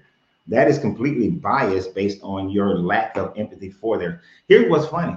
At least the people back then were henotheistic and respected the fact that other people's belief in their God, that they can have that it was acceptable. But in today's world, it's like intolerance. And that intolerance was developed because of when the Roman Empire took over Christianity, right? And where there's no love in that. I used to always tell Christians, why don't y'all do like Jesus did when the people asked him to leave? He didn't sit up there and cuss them out, yell at them. He just left. He just left. Went on about his own business. Dude, you never answered the questions. Stop crying about that. Because see, this is messing up. Because City, I believe, if memory serves me, and I could be wrong, but I thought City was in Tampa. Is what my mind is saying right now. And when I was going to go to Tampa, I was going to be like, dude, I know we disagree, but hey, let's meet up. I've met up with many Christians who disagree with me. But come on, man. You didn't answer the question. You didn't answer the question.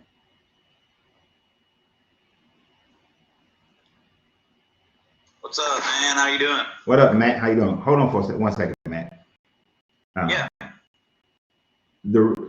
The reason why I still meet up with people, City, who even the ones who disagree with me, is because I think that we all should be able to get along with each other, and we all should be able to speak with one another, enjoy each other's company and presence.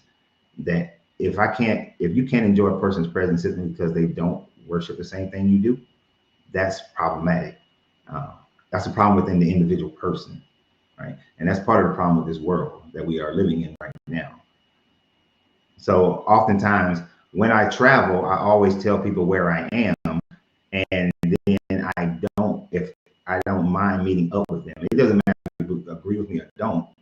If you're in the city that I'm in and you want to meet up, so I ain't saying that I definitely was like be calling out, hey, let's meet up. But I open myself up for that, is what I'm saying. So let me be clear on it. So Matt Hill, are you over 18? Yes, sir. 42 to be exact. Thank you very much. Are you a believer? I am. Okay. Yes, sir. And I just was scrolling through here and seeing your topic there. So what? I don't know anything about you. Never heard you before. So you obviously are not a believer. I heard you say you used to be, but not anymore. Is that correct? Yes, that would be correct. So what? Can I ask you why? I studied the Bible, and I came to the realization that the Bible is a fictitious story for the most part that was created to justify history for a group of people. That there's very little historicity in the Bible, and that as we are discussing today, I find the God of the Bible, especially the Old Testament, to be an evil God. So, did you have any? Let me ask you this, and then we'll get into whatever. Did you have any? Obviously, there had to be a reason why you believed in the first place. Did you have an encounter, or was you raised in it, or if you don't mind me asking, I know that's personal. No, it's not. I'm a very transparent person, a little too transparent at times, but no, I was raised in the church. So you were born into it, pretty much raised up in it. Born into it, indoctrinated, the whole deal. So did you have any, being raised in a church, did you have any personal things that happened to you? Did you have an encounter with the Lord in any area that you can remember, whether it be I believed that I did on multiple occasions. I believed that certain events that were happening in my life, that I was hearing from God, or God was, directing my path this way or that way. I mean, I had plenty of those. Had plenty of those. So do you, now that you look back on it, do you think that your life is better now, or do you think your life was better then, in the sense of just the peace that you might have carried, or the hope and faith that you have, my life is eternity and all that? My life is way better now than it was. Way better now? Yes. In what sense? In the one sense that I have peace with myself and peace with my surroundings. I have peace with the good things that happen in my life, and I have peace with the bad things that happen in my life. And of course, good and bad is all my perspective of good and bad. Sure. But I have peace with all those things. I don't walk around with any shame or guilt. I don't have envy for people, or anger or hatred for people. I just feel more at peace. I feel like my emotional state and mental state is more of a citizen of the world now, instead of a separatist type system that I had when I was a Christian. Because if you weren't believing when I was believing, then you were wrong, and you need to repent, and I needed to, evangelize to you and all that sort of thing. But now, just to recognize people for just being people, is a much more peaceful existence than having to, try to force people or convince people to come to your side, or these people are evil or doing evil things because they worship this God, when the overwhelming majority of the people in any religion, that's all of them, Christianity included, are peace-loving people who are just trying to live their life. Sure. So what you just described there is how I feel personally walking with the Lord. As far as when I'm walking with the Lord, when I say walking, I don't know if I need to break any of that down, or no. Just my relationship, I should say. Like, I don't walk in shame and guilt. It's quite the opposite. When my opinion, when somebody, if you look at the world and you look at But again, if you don't believe the Bible is true, it's hard to me. It's harder or more challenging to try to, relate back to something that somebody else doesn't believe in. You know what I mean? Like, but me personally, I walk without shame and guilt because of my relationship with Jesus, knowing that I am fallen, I am human, I am, wrapped in flesh, but I have a merciful Lord and Savior that has died for me so I could spend eternity with him, so I don't have to walk in guilt. Let me ask you a question. Do you sin? Yes, sir. Do you sin? Yes, sir. All right. So immediately when you sin, do you not feel any shame or guilt when you sin?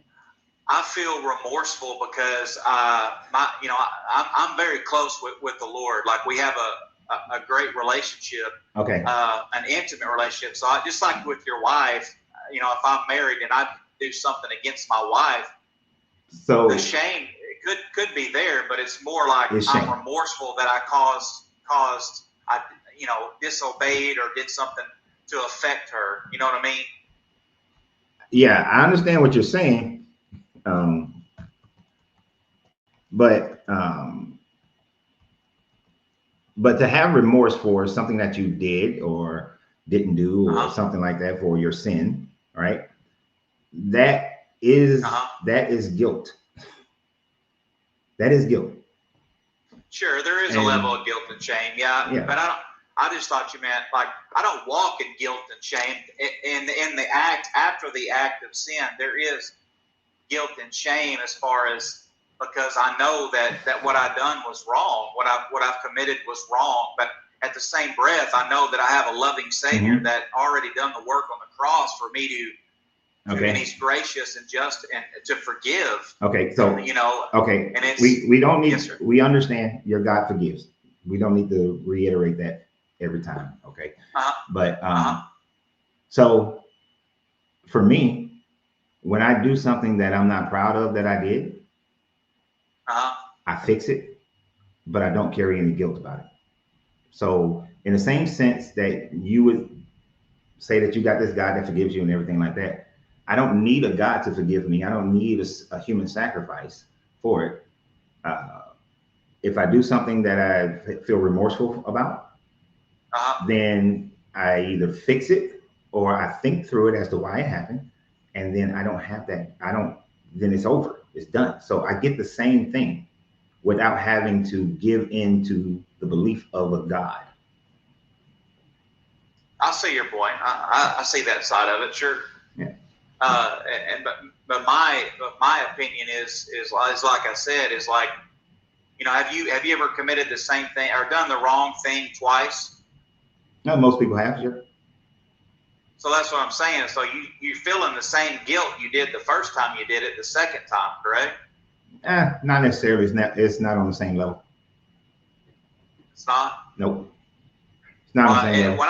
Because for me, 99% of the time, if I do something twice, then it is not as intentional as the first time. So no, it's not on the same level. Wouldn't it be more intentional though? If you kept doing something, the same thing you did would probably be more intentional, correct? No, I disagree with that. And excuse me, I swallowed wrong. That might be okay. I'm a little bit different. That might be for most people. For most people, that may be a true statement that they keep intentionally doing the same thing over and over again. But even when I was a Christian, if something happened twice, it was the second time is never intentional. Right? It wasn't something I thought about, contemplated, and did it.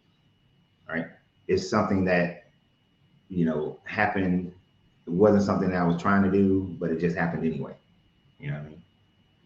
Like, I haven't told a lie. Since 6th grade? I think it was, like sixth, seventh grade. True, yeah.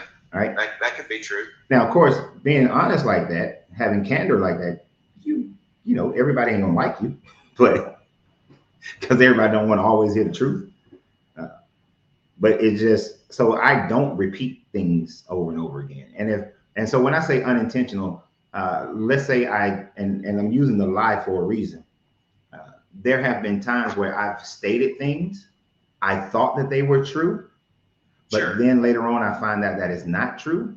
So I go back Sure. and I correct it, and I say, hey, like I've done that plenty of times on videos, especially like if I go back and look at a video from 10 years ago, there are things that I said 10 years ago that I have come back and say, hey, on this video back in 2017, I said X, Y, and Z.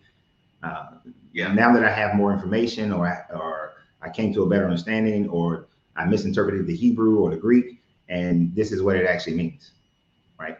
So to me, it was an unintentional lie because I thought that it was true, but it was actually wrong. Sure. Can I ask you another question? So when you were a Christian, was there things that you liked about it? There were certain things I liked about Christianity. Yeah, of course. Like what? I love the community. And I got to say the community that all the communities that I was in Christianity, except for one, but a lot of the people, I love being around certain people. This is why I said earlier, inherently, most people are just decent people trying to live their life.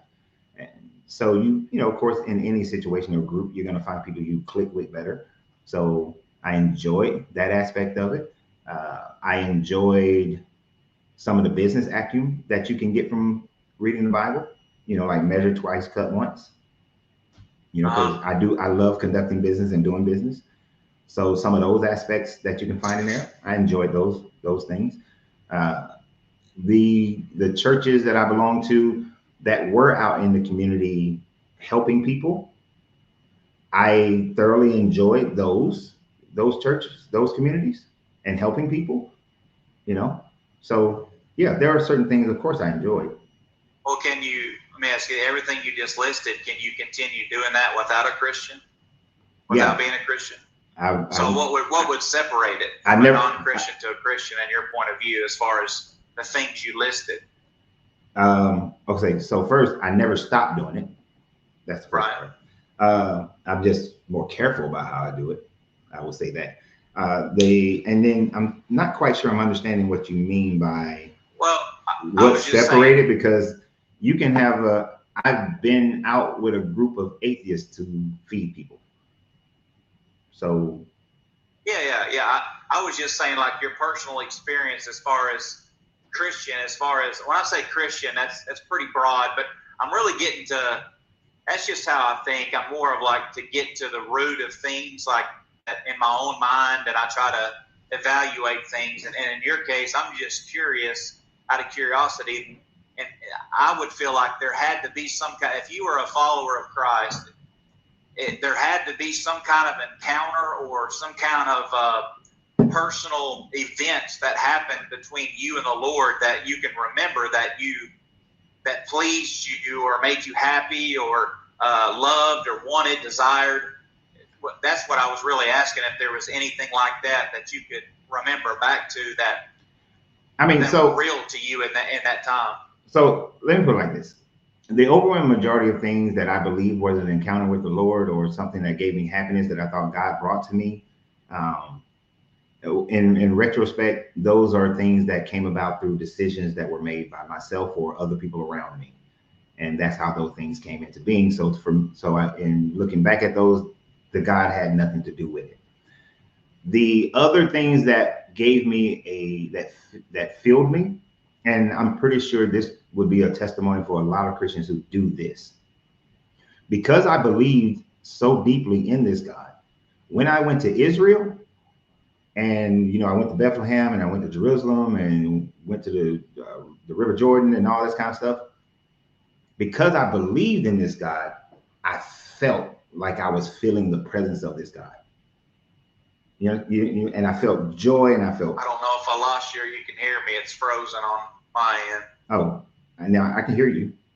But did you hear me? Now I can hear you. So what was the last thing? Sir. What was the last thing you heard? It was choppy for a little bit. You don't have to repeat it. No, I don't mind. And there might be other people that want to talk. I don't mind. No, you're good. You're good. I don't mind. I got plenty of time. I don't have a hard stop until 2 p.m. Eastern Standard Time. So what I was saying was, there were plenty of things in my life that I thought that I gained a lot of great joy from, that I thought that this God brought to me. And I believe that God had brought it to me, you know, like the birth of my first child. Well, the birth of all my children, but of course, the birth of your first one is always, it's terrifying, but I felt like God gave me peace, right? So, but then later on, as I look back at those things in retrospect, I was like, no, most of this was decisions that I made and practices that I had and just my own personality. So that's what brought these events into my life, or these people into my life, or these, you know, these emotions. Then the separator, then how it would separate those things is one of the other times that you may actually be speaking of would be when I went to Israel for the first time, right? When I went to Israel for the first time, when I kneeled down at the spot where in Bethlehem, they built a church over what they say is where Jesus was born. Waves of emotion. I went to both. See, that's undeniable, man. Hold to on, me, wait, that makes me smile. You know what I mean? Like, hold on. I know. I don't mean to interrupt you. I just got excited. Sorry. I understand. Because and your excitement is it okay? So I was gonna tell you the other different places that I went to, but all of them had the same emotional response, right? Yeah. Had the same thing happen. But the more and more I started to understand, because this happened when I was like 20 years old. But the more and more I grew in maturity and wisdom and understanding, and understood psychology and emotions and all that sort of thing, what I came to realize is, and when I was deconstructing from the Christianity, what I realized is that it was because of the belief that I had and the indoctrination that I had, that those emotions overran me and made me feel like I was closer to this God. Because in that same year, I also went to Mecca, right? And when I went to Mecca, I didn't have those feelings, right? But this is a holy place according to the Islamic people. And so that helped me. That should be proved to you. You know what I mean? Hold on, Nate, wait. I know. Again, I'm sorry. I got excited. But one of the things I recognized is that the same emotional impact that I had in Jerusalem is the same emotional impact that the Islamic people have when they're going around the making their 7 circles around the I forgot what it's called, that rock. But they have the same emotion. And then when I went to Medina, the Muslims had the same emotions, but I didn't have none of those emotions. So I started to realize that the reason why I had those emotions is because of my belief, because of what I believed in, and the reason they had their emotions is because of what they believe in. And like, it's faith, and then every religion has to have faith. When I went to the Vatican, because I grew up Baptist, going to the Vatican really was about historicity for me. It wasn't about Catholicism. But that same emotion, the same overwhelming of emotion, I watched Catholics have that emotion at the Vatican. So what I thought was a God thing in Bethlehem and Jerusalem and on Calvary and all that sort of thing was just emotions based on how I was taught and brought up. It was not a proof of God. Because if that's a proof of God, then the people in Mecca, Medina, Vatican, people in temples in India, that is a proof of God as well, of their God. Yeah, I mean, that's a very interesting point. I mean, I've never really thought of it. Of course, I've never been to Israel and things like I wanted to, but I was just going to say, when you first started talking about that and you had an experience there, somebody can't teach emotions. Like, you can fake it, but nobody can teach you to, you know what I'm saying? Like, true emotions, for you to experience you personally, your own emotions. Yeah. And I was just going to say that in my opinion, but then again, I see your argument. I was going to say your spirit is bearing witness with the spirit, when you got emotional, but you could say the same thing about, somebody of Islam or Hinduism or anything else. But I mean, that's interesting. Yeah. It's interesting. And that's why I wanted to make sure I finished it, because I know that that's for you for Christians, that would be a huge, like, oh yes.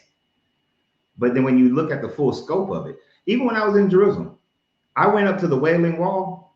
I had no emotions over the Wailing Wall, but I went and did the thing anyway, where you write on a piece of paper and you know, a prayer and you stuff it into the wall. You know, so I did the ritual anyway, but the impact that had on me compared to all the Jewish people who was walking up there, completely different. Well, you could also say too that I'm sure that, you know, not every Christian that went to Israel in the same spot that you went and knelt down would have the same emotions you had. Just because they didn't have emotions doesn't mean they didn't believe the same Savior as you did. You know what I mean? So you could look at it both ways. And I'm glad you brought that up. I'm glad you brought that up, because this is part of the freedom that I now have from religion. Because the people that I had went to those spots with, those guys professed Christianity. They were part of the same Bible study that I was in.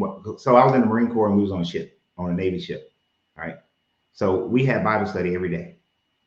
Right. While we was crossing the Atlantic, going through the Mediterranean, the whole 6 months that we was out there, we had Bible study. So let me say almost every day, because sometimes we couldn't. But we had Bible study almost every day. And when those guys did not have the same emotional response at none of the locations. I thought okay, if they had it at least at one, I would not have thought this, but at every location, there's a few of those guys who had zero emotional response. And the trapping of Christianity, I was angry with them. I was like, you're not a real Christian. And I went into that mode of, you're not a real Christian, because if you truly believed in Jesus, when we went into the church on top of Calvary, where he died, that God should have swelled up in you. And because of Christianity, I couldn't see past, because of how Christianity is taught, I couldn't see past, at that age, I couldn't see past the fact that not everybody has the same emotional responses to everything. Sure. Yeah, that's true.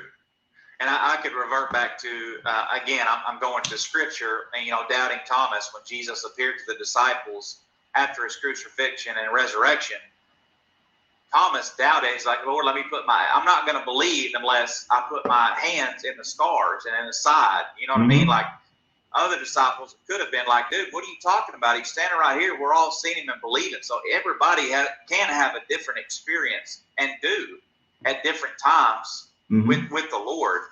So and one of the freedoms that I have is that I don't have to force my opinion on other people. So you think I'm doing that here with you?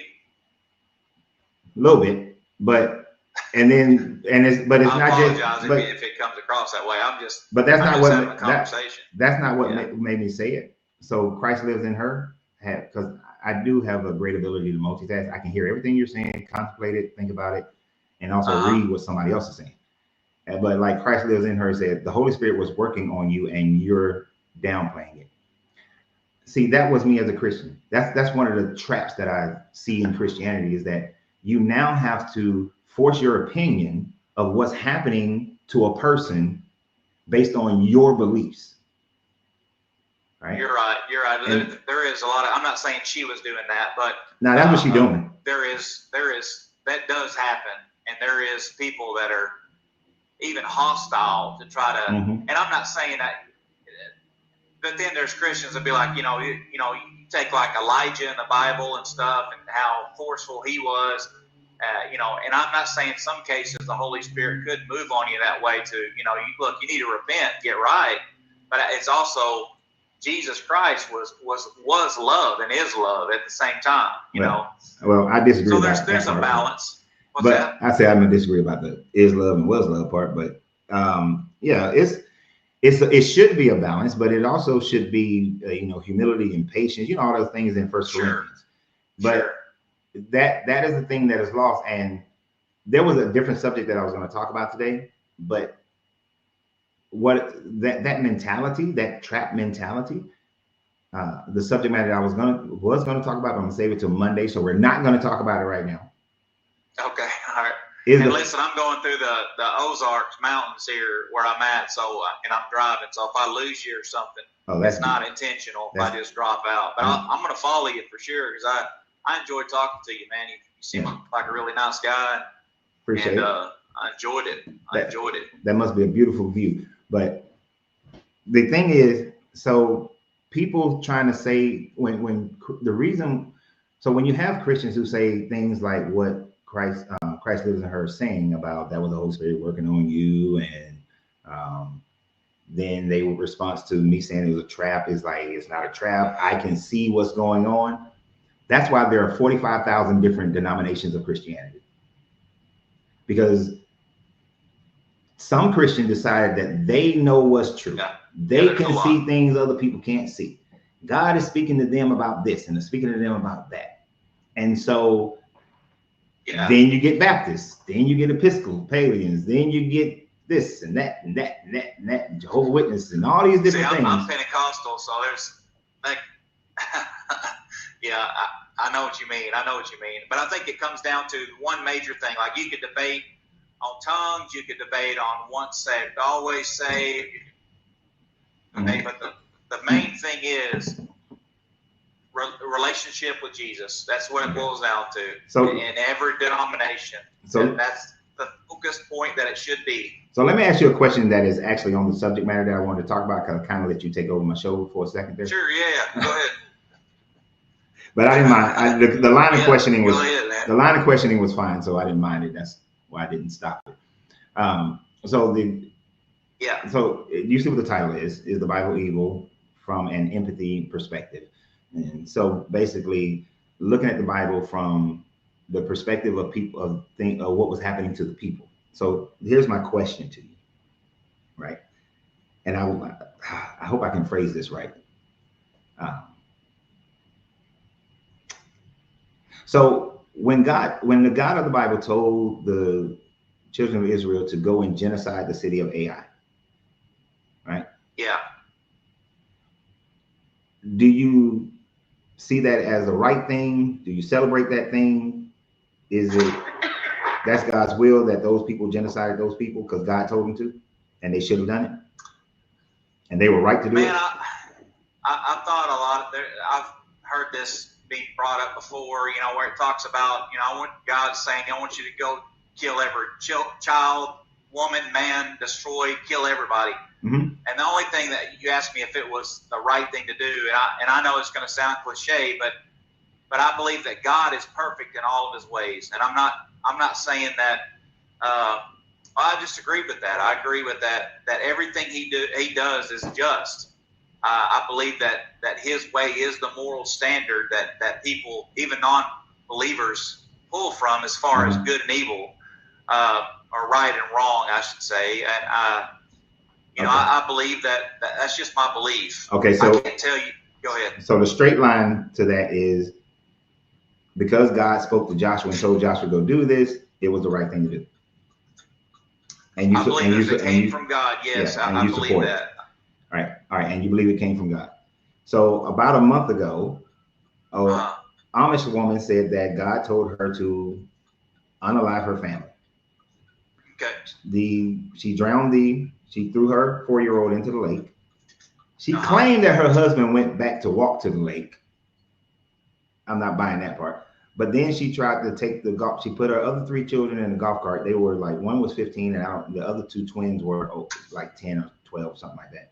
And she ran the golf cart into the lake to try to drown herself and the other 3 children right after. Yeah. Mm-hmm. Her statement, and I did a whole video about it where I played the video of her statement, was that God told her to give her children give her children back to God. And so she drowned. And then God told her, just like God only told her, just like God only told Joshua. So do you? Well, I think you got to look at Joshua in a whole. If this woman, just take Joshua. He, all throughout the book of Joshua, how God used him and told him things that would happen, that would come to pass, and the prophets and all that. It all lines up with Scripture. Like what they say was going to happen, happened exactly. So it wasn't just a person in the Bible that God spoke to one time and said, do this, and they did it, and that was it. I think you got to look at the consistency of what God was saying He was going to do through a prophet, and then things come to pass. Things that otherwise people wouldn't know that it was going to come to pass. You know, like if I told you today that tomorrow 15 plane crashes were going to whatever, and specific times, dates, and type of plane and all that, and it come to pass. And the next thing I said, would there be some kind of validity there saying this guy might be, he may know what he's talking about. You see what I'm saying? So I think the consistency of the prophet, that's just my opinion. And when it comes to Joshua, now this lady here, I'm not saying, I don't believe God spoke to her and said, kill your family and do that, in my opinion. Why? But why not? You don't know if she's been prophesizing and things been happening, things been coming to pass that she may have been saying. God may have been demonstrating other things in her life. You know, you take the God of the Old Testament, and Jesus was the new covenant. Hold on. Covenant and new covenant. We can't skip through that, man. So if this woman has been living her life according to the Bible, right, as an Amish lady, and you know they are very strict about the Bible. I don't know how much you know about Amish, right? Huh? I can't say if Joshua told the truth, because he did, and everything that came to pass happened. But this lady, there has to be an if tied to her name. If she was this way. The only reason is there's an if because neither one of us know this lady's life. We don't know what's happened in her life. There's no, you know what I'm saying? Like, unless you went up to Ohio and you visited with her community and then find out from her community that she was living this life. And the reason why I'm saying this, then would you then accept her killing her children if the same situation applies? No, I wouldn't, and I'll tell you why. It's because I was going to get into that, and I'm doing stuff at work, so if I get distracted or you hear some noises, just disregard it. But yeah, like you going to the bathroom. What's that? Like you flushing the toilet. No. That's what it sounded like. It just sounded like that. No, go ahead. I haul fuel for a living. I just got to a gas station. I'm fixing to unload some fuel. Oh, but, okay, cool. Good job. What was I gonna say? I'm sorry. The old covenant and the new covenant, as far as you know, Jesus said He didn't come to abolish the law, but to fulfill it. And what He was doing, there's a new covenant. This is my belief. So I would say the new covenant, Jesus teaches about murder and things like that, as far as right and wrongs and all that. So that's just my opinion. So anybody that goes off and kills, I don't believe that they heard from the Lord, and that's just me.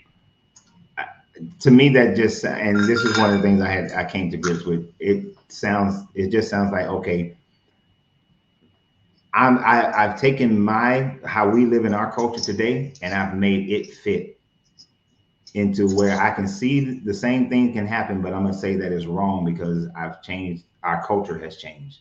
I would think that there were people, and this is why I was saying empathy from the other side of the perspective, that the people in AI would have been like, why in the hell are y'all trying to genocide us? We ain't had nothing to do with y'all. We haven't done anything to y'all, and y'all trying to kill us. And they fought back as well, and they should have fought back, right? And here's that's, you know, I'm not the Old Testament. I know plenty about it, but I'm not one to debate you on, or not debate, or whatever you want to call it, discuss about, you know, God and His ways in the Old Testament compared to the New Testament or even today. Mm-hmm. So I'm not. Now, you also said that if all those things about Joshua, you said Joshua saw all these things about Joshua, because we don't know everything about Joshua, first of all, but because you wouldn't know everything about anybody. But you said all these other things that were prophesied, said, done, God demonstrated, they all came true, right? Yeah. So, and this is one of the things that led me out of Christianity. What happens if you find out, would you still think the same way about Joshua if you found out that the entire Exodus story is historically inaccurate, that there's no proof of this story at all?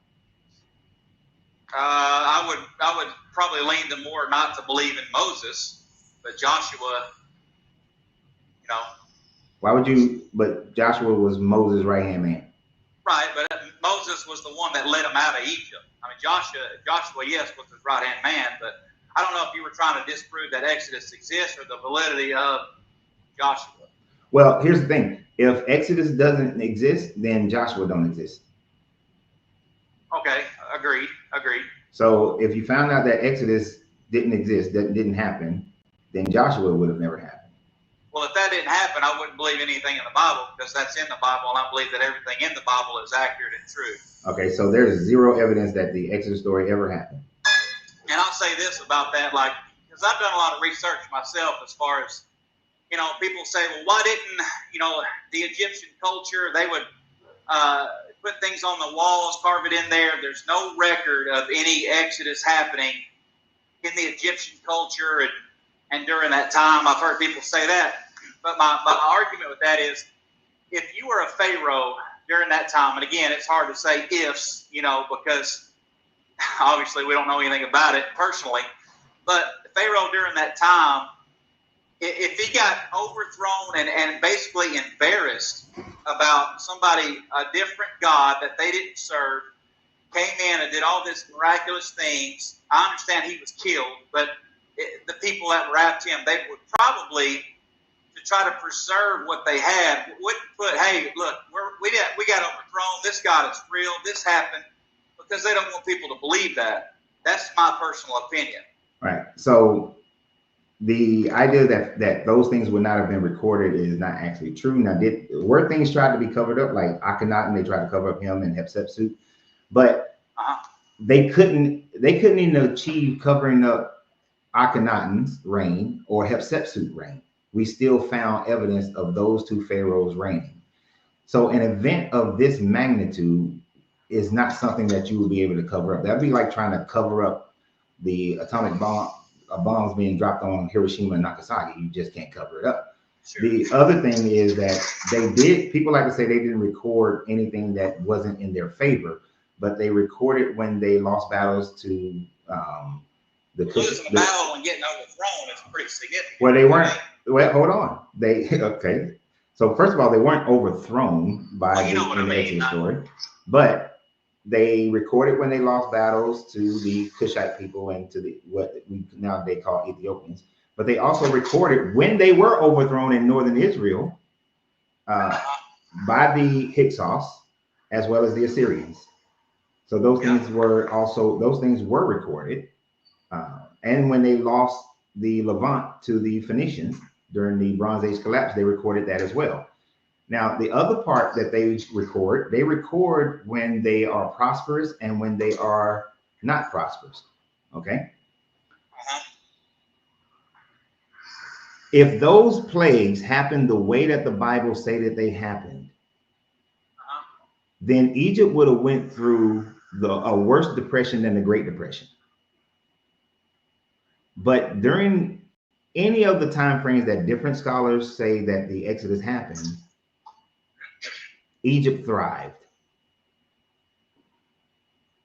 So how can the Exodus happen if? Well, you're saying what you speculate would have happened if those events happened. Like you don't really know what would happen. I mean, you mean that they would the Great Depression? What do you mean by that? They would. Okay. The culture would have gone away with. They would have been what? I need you to be logically honest here. Yeah. Okay. And I'm gonna put it in a situation that will make it really easy for you. Okay. If all the waters in the Ozark turn to blood. Yeah. And then all the frogs came out, and then all the animals around the Ozark died. Yeah. And all the crops around the Ozark died. What would be the economy of, that's in Missouri, right? Hold on, let me get away from this motor. When you say, what would be the what? That's if all the animals, all the crops, and all the waters of the Ozark turned to blood. And all the animals and everything died. What would happen to the economy in that part of Missouri? I agree there'd be a significant impact. And you're right, I think that there would be, but I've also done some And that's the thing. Let's say it happened. I mean, how long did the water stay red with blood? How long did you know what I'm saying? It ain't like it stayed that way for months. It happened, and then the Bible isn't clear of how long. You know what I mean? So if it happened in a day's time, I don't think that would have caused significant. It would have been. It wouldn't have been catastrophic. You see what I'm saying? Okay. So let's say the water's only turned to blood for a few days, and then they have this weird thing where they say they dug next to the Nile River and they was able to get water, which which scientifically is an impossibility. But scientifically, it is impossible. Yeah, for sure. But if all these were agrarian people, right? If all the crops died and all the animals died, that's not a short-term effect. That's an effect that would last for a very long time, because just think about what happened in the United States during the whole Dust Bowl, right? Crops failing. And that was just crops failing, right? And of course, with crops failing, you're going to have animals dying because they don't have anything to eat. But that's just with crops failing. With this story, you have crops failing and you have all the animals dying. That's an impact that will last for years. So it says, again, I haven't read that in a while. It says every animal died. Yep, and some of them died twice. I'd have to read it for myself, yeah. I guess. But I know plagues roughly, but I don't remember saying every animal in the whole region of that region died at one time instantly. Yeah, and actually it's weird because the animals died twice, because first all the animals died from disease, and then the second time then somehow there are more animals, and they all died from a hailstorm. And it says all the animals, all. Yeah, well, even if that's true, like, you know, and I don't like doing this, but it does, to me, it makes sense. I mean, just because it wasn't recorded doesn't mean it didn't happen. I mean, you would agree with that, right? Just as far as they didn't record it, because obviously somebody recorded it. You just don't believe what you read and they recorded is true, right? Because it's only recorded in the Bible. Because this is the other aspect of it. Egypt at that time frame and through most of its history has been a major trading route for the Mediterranean community. Sure. And so if something like that had devastated Egypt, then just like how the Dust Bowl in America caused a depression, and it wasn't just in America where there was a depression. Depression happens in other countries. Those other Mediterranean countries that were trading with Egypt, that was buying their wheat and things of that nature, they would have been suffering as well. So other nations would have recorded it as well if that had happened. So it wouldn't just be in this one recording. And we see evidence of that, like with the Bronze Age collapse. The Bronze Age collapse is not just recorded in one country. It's recorded all throughout the Mediterranean. Well, I ain't gonna say all throughout the Mediterranean. It's not really recorded in Spain and Portugal, to my knowledge, as much. But definitely on that Western Mediterranean, it is recorded with multitudes of people and throughout the Mesopotamia. So let me ask you this: like, if it was recorded in the Egyptian culture, would that change your mind at all about your belief? I can't say it would definitely change my mind, but it would help, because then I can say, okay, Exodus happened. Then, you know. So I can say, now, does that mean that all these plagues happen? Like, if they recorded that some plagues happen, okay, some plagues happen. If they said the rivers turned to blood, there's been time frames in Egyptian records that they said the Nile River looked like blood. And we realized that happened because sometimes when the rain season happens down in Sudan and Ethiopia, that the red sediment is washed into the river. But they say it looked like blood. The Bible said it turned into blood, which is a huge difference. So what I was going to say is, if let's say that it would begin to, you would be. How did you describe it when I said that you would believe that the Egyptians wrote it down? What was your response to it would believe. It would help me to accept that the Exodus story could have happened. Not so much believing in your God, but that the Exodus story could have happened. Okay, I was going to say, so you're basing it completely that it wasn't reported, that there's no way that any of it could be true in the Bible. Oh, not that's what you were going to say. Not just that, but not just that. If they didn't record it, couldn't happen. There's a lot more information that I would have to see for me to accept that the Exodus story happened. But because to me, there's a lot of information in the Bible. You know what I mean? Like that's but again, so you want to like, just if Egypt wrote it down, would you not go? And I'm not good with who else would have been alive at that time that like you said, they were trading. Who else would have recorded it? But if you're just, basing it, if Egypt recorded it, then it has to be true, right? So if the Bible recorded it, can that not stand true based on that? No. Doesn't make any sense. So if Egypt wrote it down and recorded it, it must be true. No, that's not what I said. Okay, well, good. I said that. Agree with me on that. I said it would help. I didn't say it must be true. It would help in that the story. But to me, the Bible recorded it, so it helps with building off different things for me to believe. All right. That's just me. Okay. Let me finish my statements, please. Sure. So it would simply help for me to say that an Exodus happened. What it would not do is convince me that this God brought about all these plagues and so on and so forth. It wouldn't convince me of that. And a perfect example of that type of situation is in the Bible I think it's in Kings, 1st or 2nd Kings. I can't remember which one it is. I think it's 1st Kings, when it talks about Omri and him dealing with the Moabite people, and the fact that Omri's father was in control of them and treated the Moabite people harshly. And then the kings record Mesha going into a battle fight, warring against the Moabite people, and that King Mesha sacrificed his son, and that is why they were able to defeat the Israelites, right? Now, I haven't read it. Right. I believe you though. I believe it says it. So because the book of Kings says that. Now, what we also have is the Mesha Stela. The Mesha Stela, which is written by the Moabite people, it validates that. It also says that Omri, that the kings of Israel was harsh against the Moabite people and that they controlled them for a while, but then Mesha battled against the Israelites.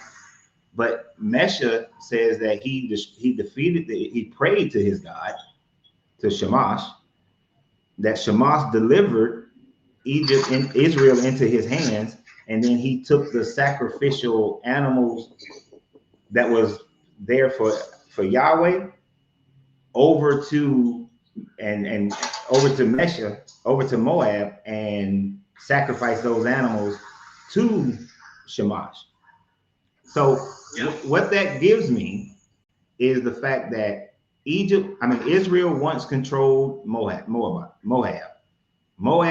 the reign, and then during the reign of Omri, Mesha defeated Israel, right? But what it does not, so I can accept that those two kingdoms existed at that time, that those kings most likely existed, that those kings existed during that time. Yeah. But what I don't accept is is Mesha sacrificing his son to his god Shamash, and that's proof of Shamash existing, because then Shamash allowed them to win. Or I don't accept that Mesha sacrificed the Israelite animals to Shamash, and that proves that Shamash existed. So in either case, I can accept that the people existed, that the people had a war, and the people probably did some sacrifices. One is saying they're saying two different sacrifices. I'm not going with one or the other, but I'm not saying that Shamash or Yahweh exists, because we have historical records showing that these people existed and they warred. Yeah. So proving the Exodus happened does not prove the God exists, that the God of the Israelites exists. Right. Yeah. I can understand that one event doesn't prove or disprove, in my opinion. Well, now, but here's the other part though. Here's the other part. Without proof of the Exodus as an actual event and without proof of Moses actually existing, if Moses and if Moses don't exist, then the Bible doesn't. That's what the Bible stands on. Right, it all falls apart. I get what you're saying, and I wish I had more time to discuss it. I'm trying to finish up here at work. No, you do your thing, man. I appreciate you talking to me, man. It was interesting. So no problem. I appreciate you. Thank you for having a civil conversation. Yes, sir. We'll see you. See you later. See, now that's how you just answer questions. You don't go. I mean, he did a little preaching, but it was minimal. But that's how you just answer a damn question. I'm sorry, I just been an ass on that one. But I do appreciate when I'm able to have a civil discourse with someone who is a believer instead of all the other chicanery that goes on, because all that other stuff. Let's see, is Christ Lives in Her still waiting? Nope, they left. Yeah, for just so everybody know, I do one person at a time. So if you got time to wait in the box, then you'll wait in the box. But I do one person at a time. So I'm not trying to ignore you or anything like that, because I know there was somebody waiting on Facebook, YouTube, but it's always one person at a time. You know.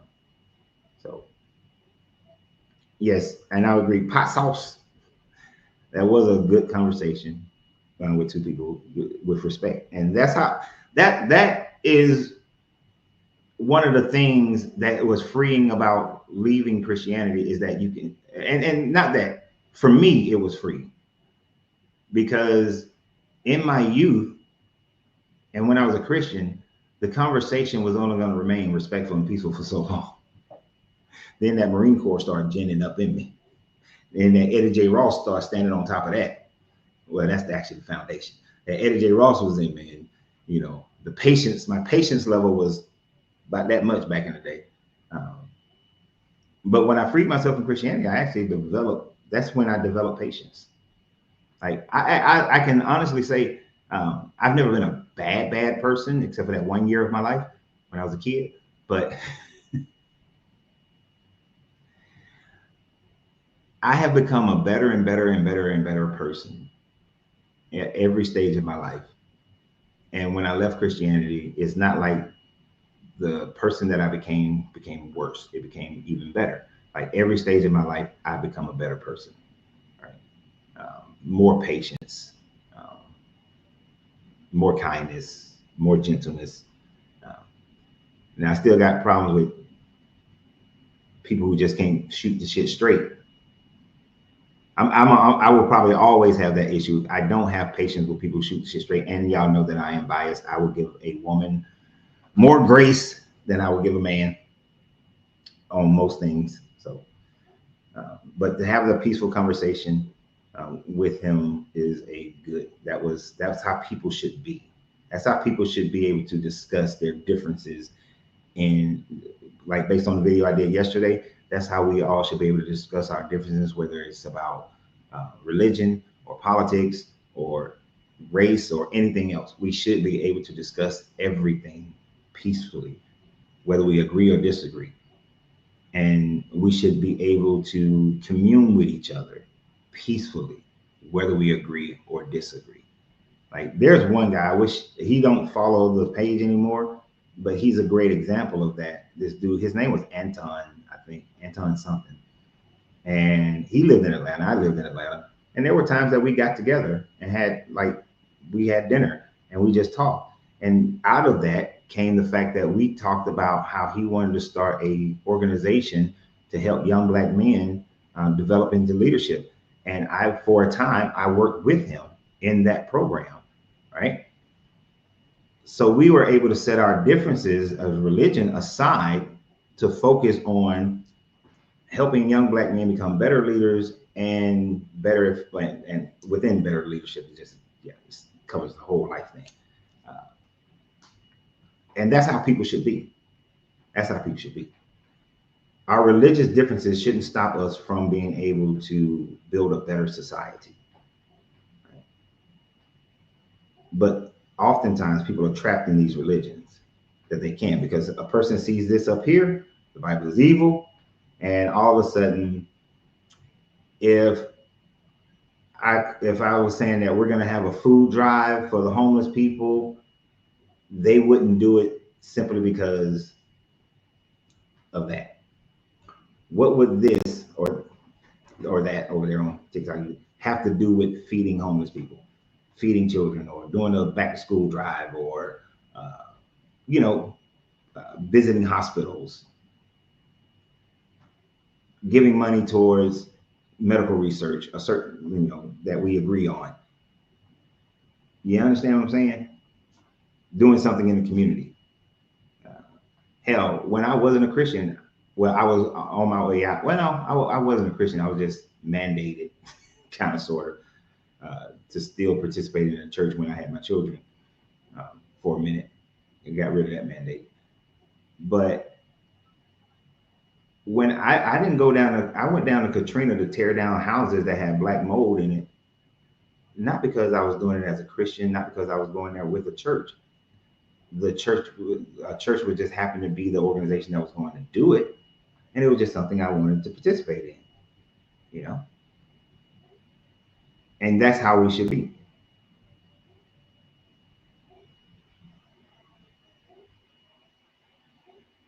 That's how we should be. The Bible is evil, but so is your secular progressive Christianity. I don't know if you're talking. Oh, the Bible is evil, but so is your secular progressive Christianity. Expand on that, anti.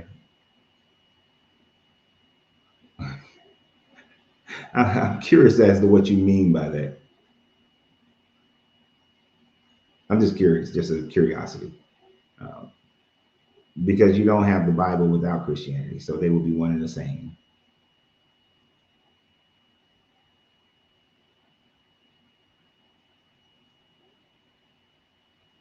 And I agree with what Jesse is saying 100%, and I want to throw that up there.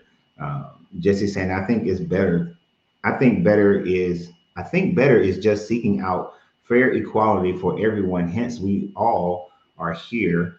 We deserve to exist, but should be treated as we need comfort. So for all, that's justice for me. Yeah, we all should. This is why the biggest thing that I accept, and I think is the biggest morality that everybody should have, is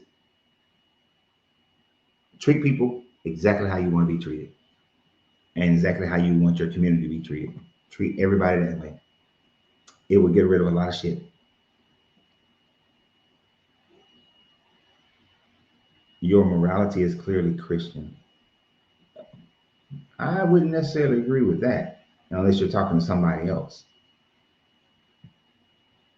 My morality initiated with my family. Although they claim Christianity, some of the moralities that I have actually would go against Christianity, like slavery. Women are property. Yeah, no. You should stone somebody for committing adultery. No. Do people realize that in early Christianity, the problem in the Roman Empire, because they were under the Roman Empire with Christians and Jews, was the fact that Christians and Jews, but now the Jews were waiting on a Messiah and was thinking they were going to take over. But Christians were fighting one another over who's right and who's wrong. So Christians in early Christianity, they weren't fighting the Mithrians or fighting people who followed Apollo. They were fighting amongst themselves about who was Jesus and what was Jesus' teachings. How much of the, should you keep the law? Should you not keep the law? Should you get circumcised? Should you not get? They were literally fighting in the streets for that.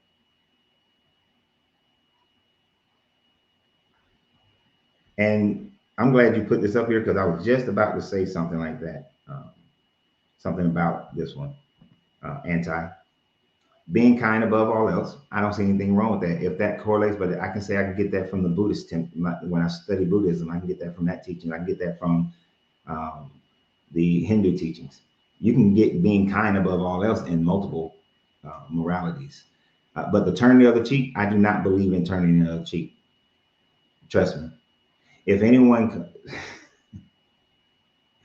there's someone that I'm waiting to come on here, and I need to check and see if they were being aggressive and being an asshole towards my wife yesterday, that I didn't catch that. She didn't wind up telling me until she got home, because I got some choice words if that was their intent. But I don't believe in turning the other cheek. I don't believe in turning. No. Humility is a good thing to have, right? And everyone is equal. That's not a Jesus thing. That is, Jesus didn't believe that everyone was equal. He called that Canaanite woman a dog, to not use the other term that he actually, how we would use that term today. Jesus called that woman a dog. I know. So Christianity, the Jesus teacher, was not teaching equality of people. He said, I only come here for the children of Israel. He ain't come here for everybody else. You know, that's that Paulinian thing that people get that aspect of it from. But he came, he was first for the Hebrew people, the Israelites. But no, everybody is equal. I think racism is one of the dumbest things that we have going on. But the equality, the equal thought process of racism in their time would be ethnocentrism. And the Jesus character taught ethnocentrism, which is racism today. And that is stupid to me. I find that to be, they like to say that the Christ mind is of a higher vibration. No, the fuck is not. Like when I'm dealing with these metaphysical Christians, of modern day secular Christianity, the Christ mind is not a higher vibration. That shit's a low vibration, right? So when people talk about that, no, hell no. Christ mind is a low vibrational thought process, because the Christ mind still has people separating themselves by who you was born, what country you was born in, who your parents were, your bloodline, as if that shit matter. Right? So no. Oh, wait. I just read your name, Moon Orgy. I had to put his name up. His name on YouTube is Moon Orgy. I like that name. I like that. Nah, because I only put this stuff up there because it allowed me to make a point. It allowed me to make a point. That's the only reason I put it up there. A point that I wanted to make. But yeah, so that whole shit, the Christ mind, if somebody told me, oh, you got a Christ mind, I'll be like, why are you insulting me? Did I insult you? I didn't insult you. Don't insult me by putting me at a lower base mentality, right? Any man that would call a woman who is in need, call her a dog. And I don't believe you should call a woman a dog, period. I don't, like, you have to do something towards me in order for me to call you out of your name. I'm not gonna say I wouldn't call somebody out of name. I sure as hell would. But you would have to initiate something to create that, which is why I don't turn the other cheek. I ain't turning up. Now, and that's why my grandfather refused to protest in the 60s. That's why my grandfather refused to protest in the 60s. My father, he protested with he was part of the Black Panther organization in the 60s in Atlanta. I come from a stock of hell no on turn the other cheek. Turn the other cheek. You smoke me, I'm gonna smoke the hell out of you. We're not doing that. And that's not a mentality I ever want to develop. Any person who develops a turn the other cheek mentality is a fool, a complete fool. Jesus support child abuse. Guitar dog. What's the example of that? I'm trying to think of an example of that. What's the example of Jesus supports child abuse?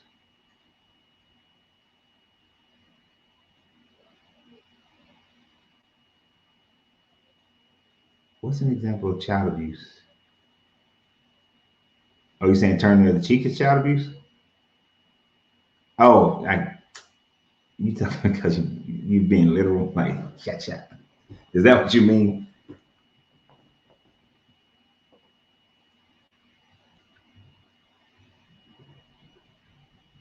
Oh, he literally says to turn the cheek if struck. I can speak from experience. Yeah, no, I ain't turning the other cheek. No. Um, oh, I forgot to tell y'all this was going to be a shorter live today because um, I have appointments that I have to make. I have to get to. So we won't be doing no. We might be closing shop here real soon because that means I got to eat lunch earlier than normal.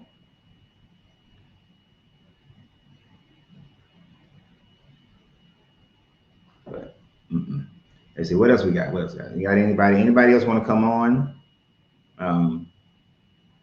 Because Christianity, I couldn't send super chats. Really? That's interesting. I wonder why. Other people have done it. I know other people have been able to do that. I wonder why you're not able to do that. And I forgot to turn that. Maybe, oh, I think I'm not saying this because I just want you to send a super chat, but I just made a change on the YouTube one. So that might have been why you weren't able to send a super chat. If because that's the only reason I can think of. So I just made a change on this video. That might be why you weren't able to send a super chat. Because I just made a change that I forgot to make that I normally already have set up, but I forgot to do it. So it might work now. I'm not asking you to send one. I'm not asking you to send a super chat, Guitar Dog, but I think what I just changed may allow you to send a super chat now. And I'm kind of curious if that was the problem. Send me a penny. Let me see if it worked. Nah, hell no. Send a super chat, man. Whatever you have in your mind, try to send it now, see if it works.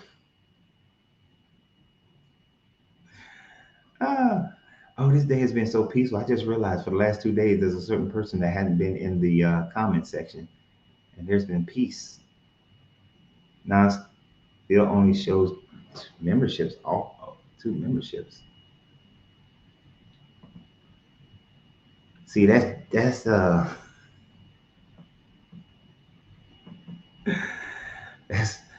Jesus. That's Jesus. He don't want y'all supporting.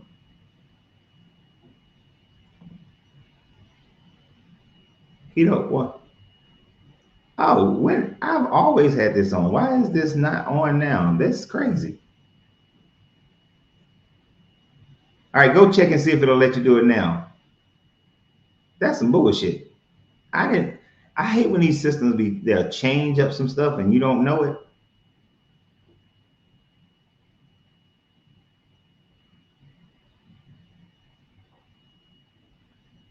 Because I never changed that. I never changed that. That's some bullshit.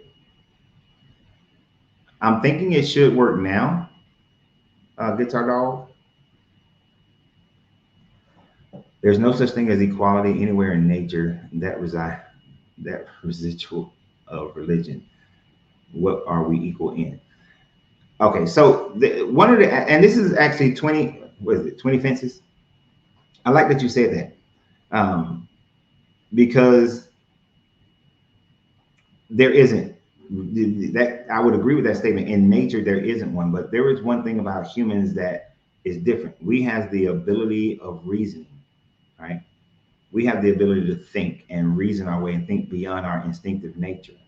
And because of that, we can develop different philosophies of thought, whereas most animals on this planet cannot develop philosophies of thought. So, and we can look introspectively as well. So because of that, we can live a higher thought process of morality, of higher thought process and have morality. So that is why there should be, we can say, we can create equality. In the same way we created racism, we can create equality, because all those social structures are things that man create, right?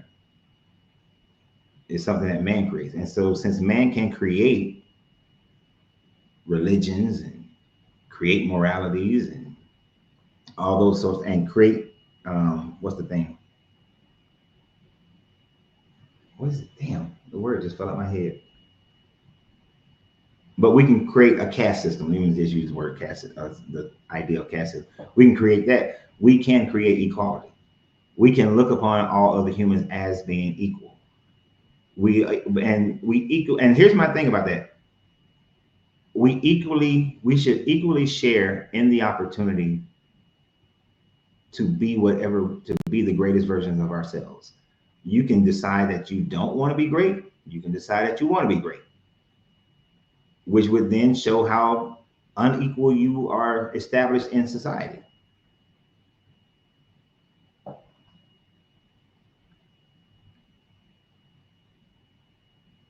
Well, equality is not really a religious idea for most religions. So you'll be on the side of religions on that one, but I'm on the side of everybody should have an equal opportunity to grow, to be the greatest version of themselves. I'm not saying that everybody should have equal portions of everything in society, because if you work hard for something or work smarter for something, you should be able to obtain that whatever that something is. If a person doesn't do a damn thing but expects to be given everything, no, they should not be given everything. But everybody should have an equal opportunity to determine their life. So when I say equality, that's what I mean. Everybody should have an equal opportunity to breathe. No one has the right to take away your ability to breathe, right? Whether they are doing it directly or they're doing it indirectly, because there's a lot of indirect taking away your right to breathe that goes on in most societies. But I think everybody should have an equal opportunity to breathe. No one should be able to take someone's life. People should have agency over their body. You should not be able to just essay somebody, right? No woman nor man deserve you over saying that you get to essay them. So that's what I mean when I say equality. I know everybody's not equal in every aspect of life, because let's be honest, some people when they showed up, to get their brain, some people was at Bloomingdale's, other people was at Walmart when they was handing out brains. Walmart, Bloomingdale's. They didn't get an equal shot. They didn't get an equal brain. But each person should have the ability to utilize what they were born with to the greatest ability that they can.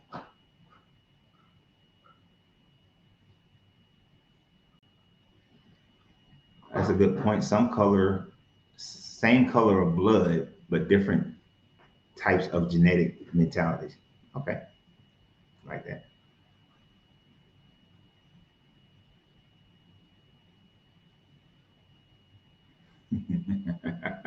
Sorry, Sergeant Harmon, you are all equally worthless. Guitar Dog, can you check and see if it's working? You ain't got to send nothing. Just let me know if it's working. Guitar Dog, as far as the super chats, because I did see that I need to change something, and I went and changed it. So just let me know if it's working. You ain't got to send nothing. Just let me know if it's working.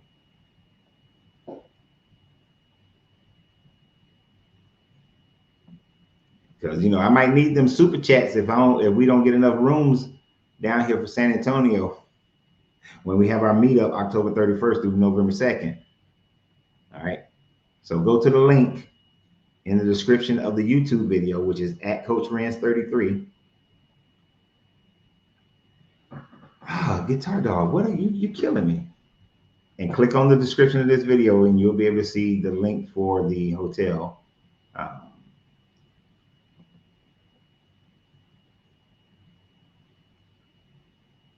It says I got it turned on.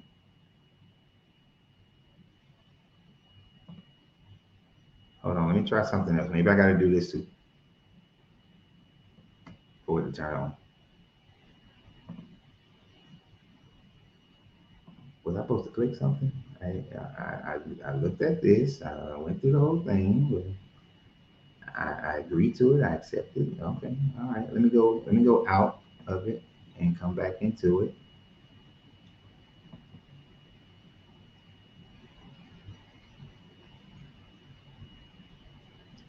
Okay, setup complete. Super chat turned on. Super stickers turned on. Super thanks. If you continue, your fans will no longer see super chat. Right, close. Okay, I got it turned on. Oh, you had to refresh. Oh shit, man, you didn't have to do that. But thank you. I appreciate that.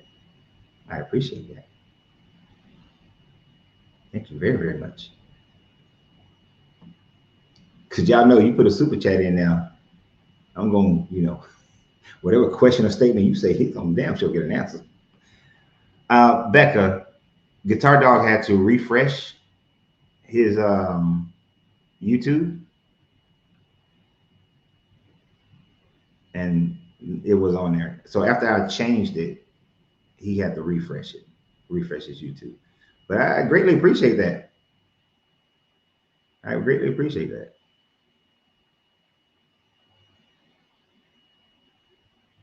I'm having the same. I'm having the emotional response that I had when I was at Mount Calvary.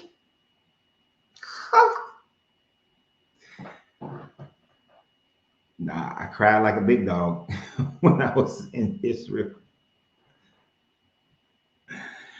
Oh man! But you know what I do appreciate from that experience? After that experience, I did feel more comfortable. It took a little bit more time, but I did feel more comfortable displaying my emotions after that, because I grew up with a grandfather who never displayed his emotions, like never. He was married to my grandmother, 30, 40 years, and only told her he loved her one time. And for a while, I was so angry with him for that. And I didn't find this out until after he died. So I was pissed off that if any of you had met my grandmother, how could you not tell that woman that you loved her? It's like one of the most amazing women to have ever graced this planet. So I was very angry with him about that. So that experience did help me to show my emotions. Now, sometimes they be out of control. I'll be watching a damn movie. It'd be like a Marvel movie, and every now and then I get all teary-eyed and everything. And I'm like, it's a Marvel movie. What the hell? I'd be pissed. Or you show me one of them good daddy and daddy daughter or daddy son moments in a movie or even a commercial. I'd be over there trying to hold it in. Be looking at my wife, she'd be like, oh, I'd be like, nah, it's the contacts.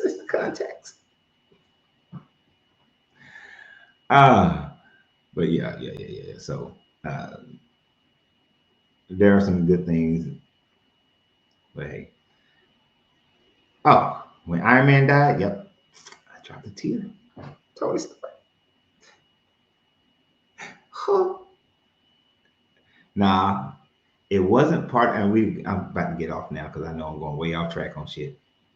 In Infinity War, the Spider-Man, when Spider-Man was coming up here saying, I don't want to go, I don't want to go, that wasn't scripted, but it was perfect. And I was like, not Peter Parker. Not Peter. He don't want to go. He don't want to go. All right, this is gonna be my last conversation, and then I gotta hit the road. Pot sauce. What's good, bro? How you doing? Are you over 18, sir? Yes, sir. Okay.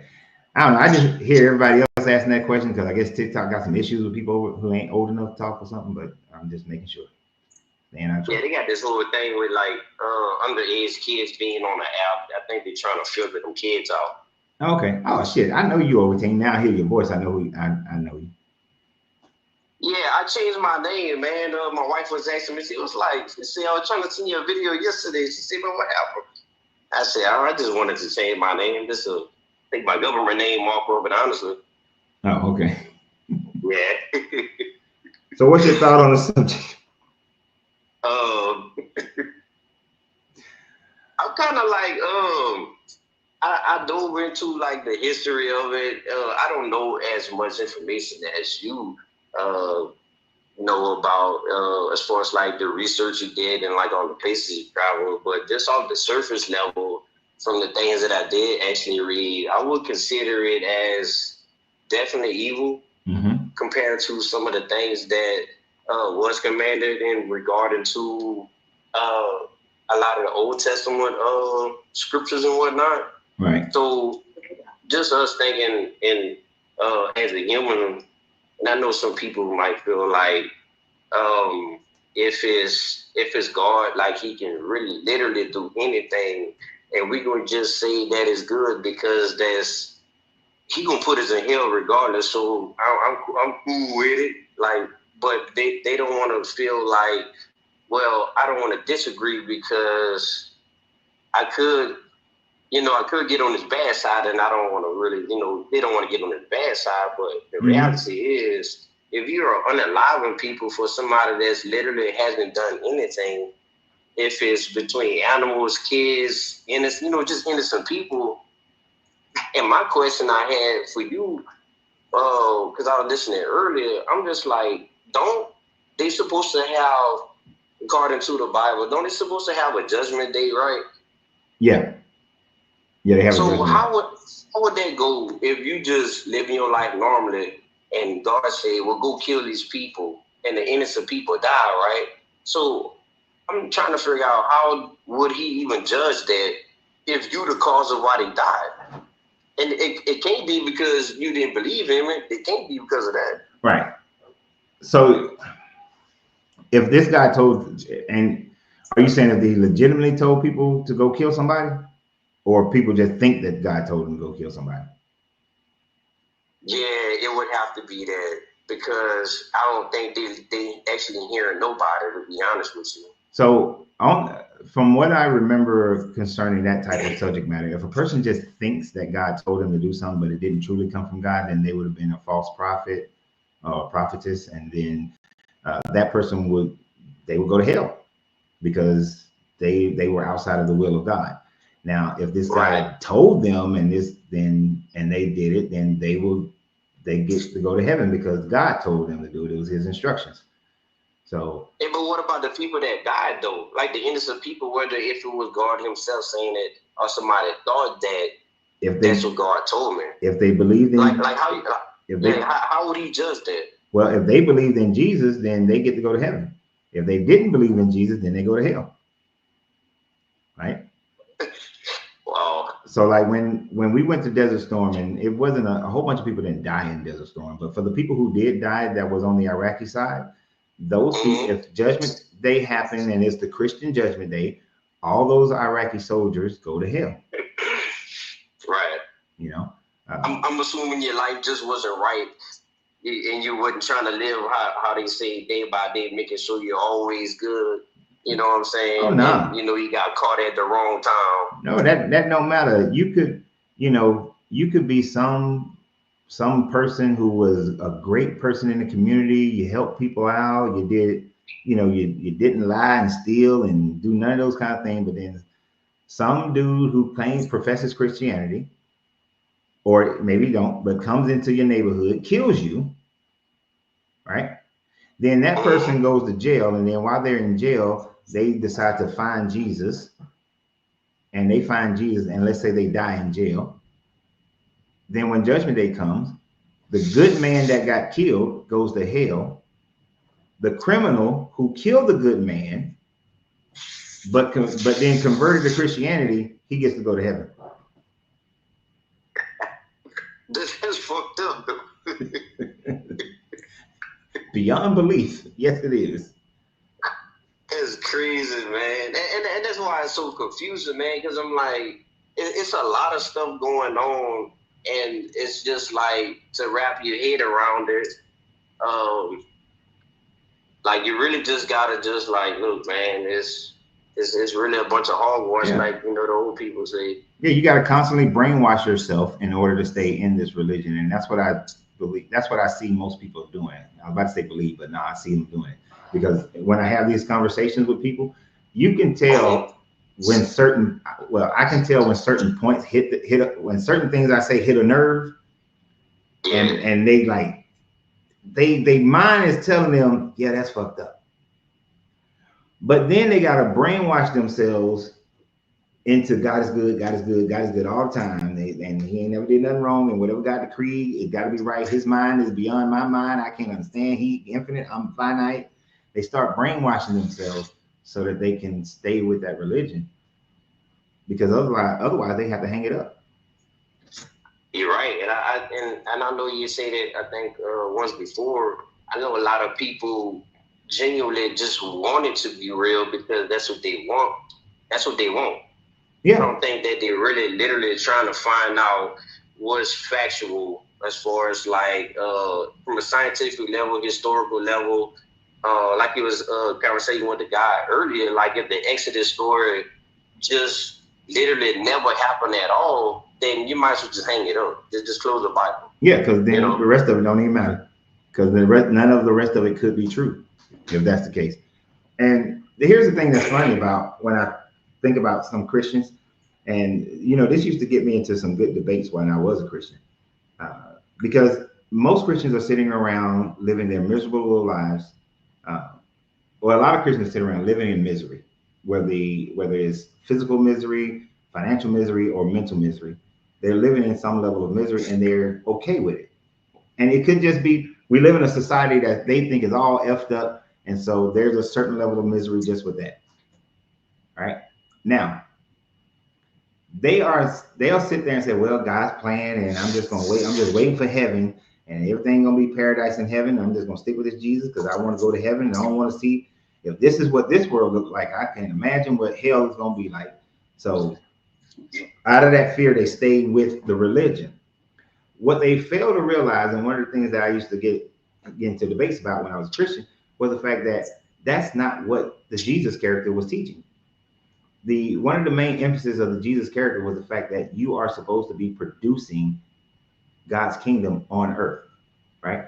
They say that little prayer all the time, and you know it. Our Father which art in heaven, hallowed be thy name. Thy kingdom come, thy will be done on earth, as it is done in heaven, right? Right. So if you're supposed to be doing kingdom shit on earth, that means you're supposed to be making earth into the paradise, right? You're supposed to be making earth where people are fed, earth where people are safe, earth where there is no more wars, there is no more sickness, there is no more sorrow. You're supposed to be making that kingdom that you want to get to be present right here. And pastors used to not want to do that, which used to we used to have these long conversations about it. And I was like, no, we ain't doing enough. Because I was always like, we ain't doing enough, right?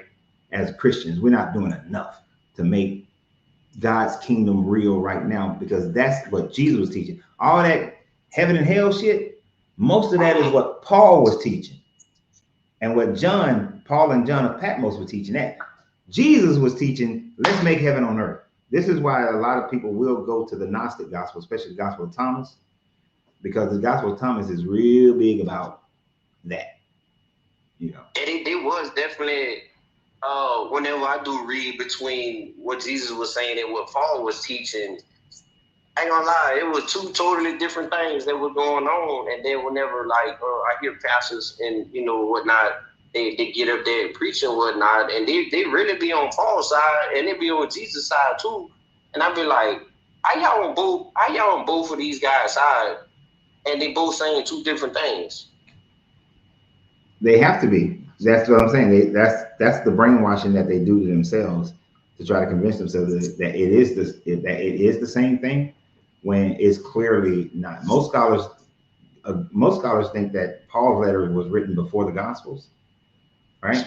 So what's interesting in that is that if Paul's letter was written before the Gospels, then and let's say the story is true about Paul, then that means that Jesus was more interested in making sure that Paul's line of teaching was the first one out there and the biggest ones out there, instead of what the apostles who supposedly walked with him was putting out.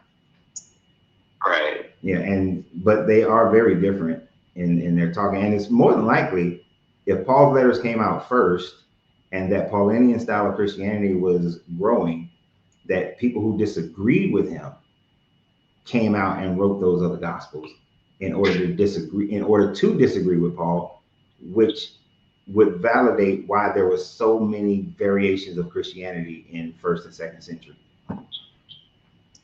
And was all these people that was writing, nobody was really technically an eyewitness or actually seen events. Oh yeah, no, not one person. So it would be like, even from the time we living in now, people that still supported and believing it, right, and that's involved in it, they still literally is just going off of hearsay. Yeah, it is. What somebody said. And Pot Sauce, I hate to cut you off, but I do. My wife just sent me a message reminding me that I have to get off here because I got to be somewhere at 3:00. I appreciate you, man. Yeah. I really, I like to hop in whenever I can at work, man. I appreciate you, though. And I hope you enjoy the rest of your evening, man. Oh, yeah. You and your wife. Oh, we always do. We always do. I love your energy, man. That's like, whenever you come on at 11, hey, I'm on that motherfucker. I ain't gonna lie. Appreciate it. Yeah, we always do. Shit. Every day is a celebration. See you next week, boss. All right, see you next week. Yeah. All right. Now, for everybody else, y'all make sure y'all share the videos that I produce over the weekend, because I got to run. I doubt if I make another video today that I'm going to post. I was supposed to make some videos before I started this, but I wasn't feeling quite well when I first got back home this morning. But everything's all right. So it's probably because I got up too damn earlier than I normally wake up. But anyway, my neighbor yelling at his dog. Hey, go to the comment section. Go to the whatchamacallit? What is the thing called? The description of this video at Coach Renz33 on YouTube, and get your room reservations for San Antonio. Free food, free breakfast, and free supper. And we're gonna have a great time. So I look forward to meeting as many of you guys as possible. Guitar Dog, thank you again for the super chat. I greatly appreciate that. I can tell you exactly where it's gonna get spent. It's gonna get spent on some cigars.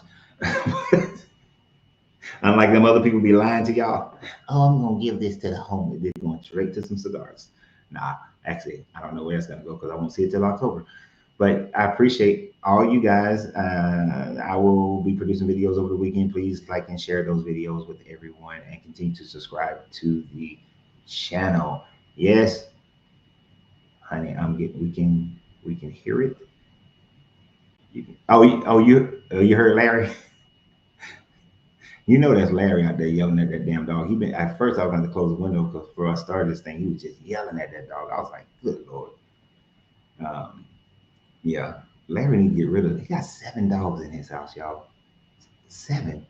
God, dog. Anyway, y'all have a great day, and I will see y'all live again Monday. We go live Monday through Friday at 12 noon Eastern Standard Time, although I'm in Central. And so, yeah. Always remember you have to free yourself to be yourself, because your greatness is non-negotiable. Good journey, good vibrations. I know, Kevin. 7 damn dogs. No way in hell.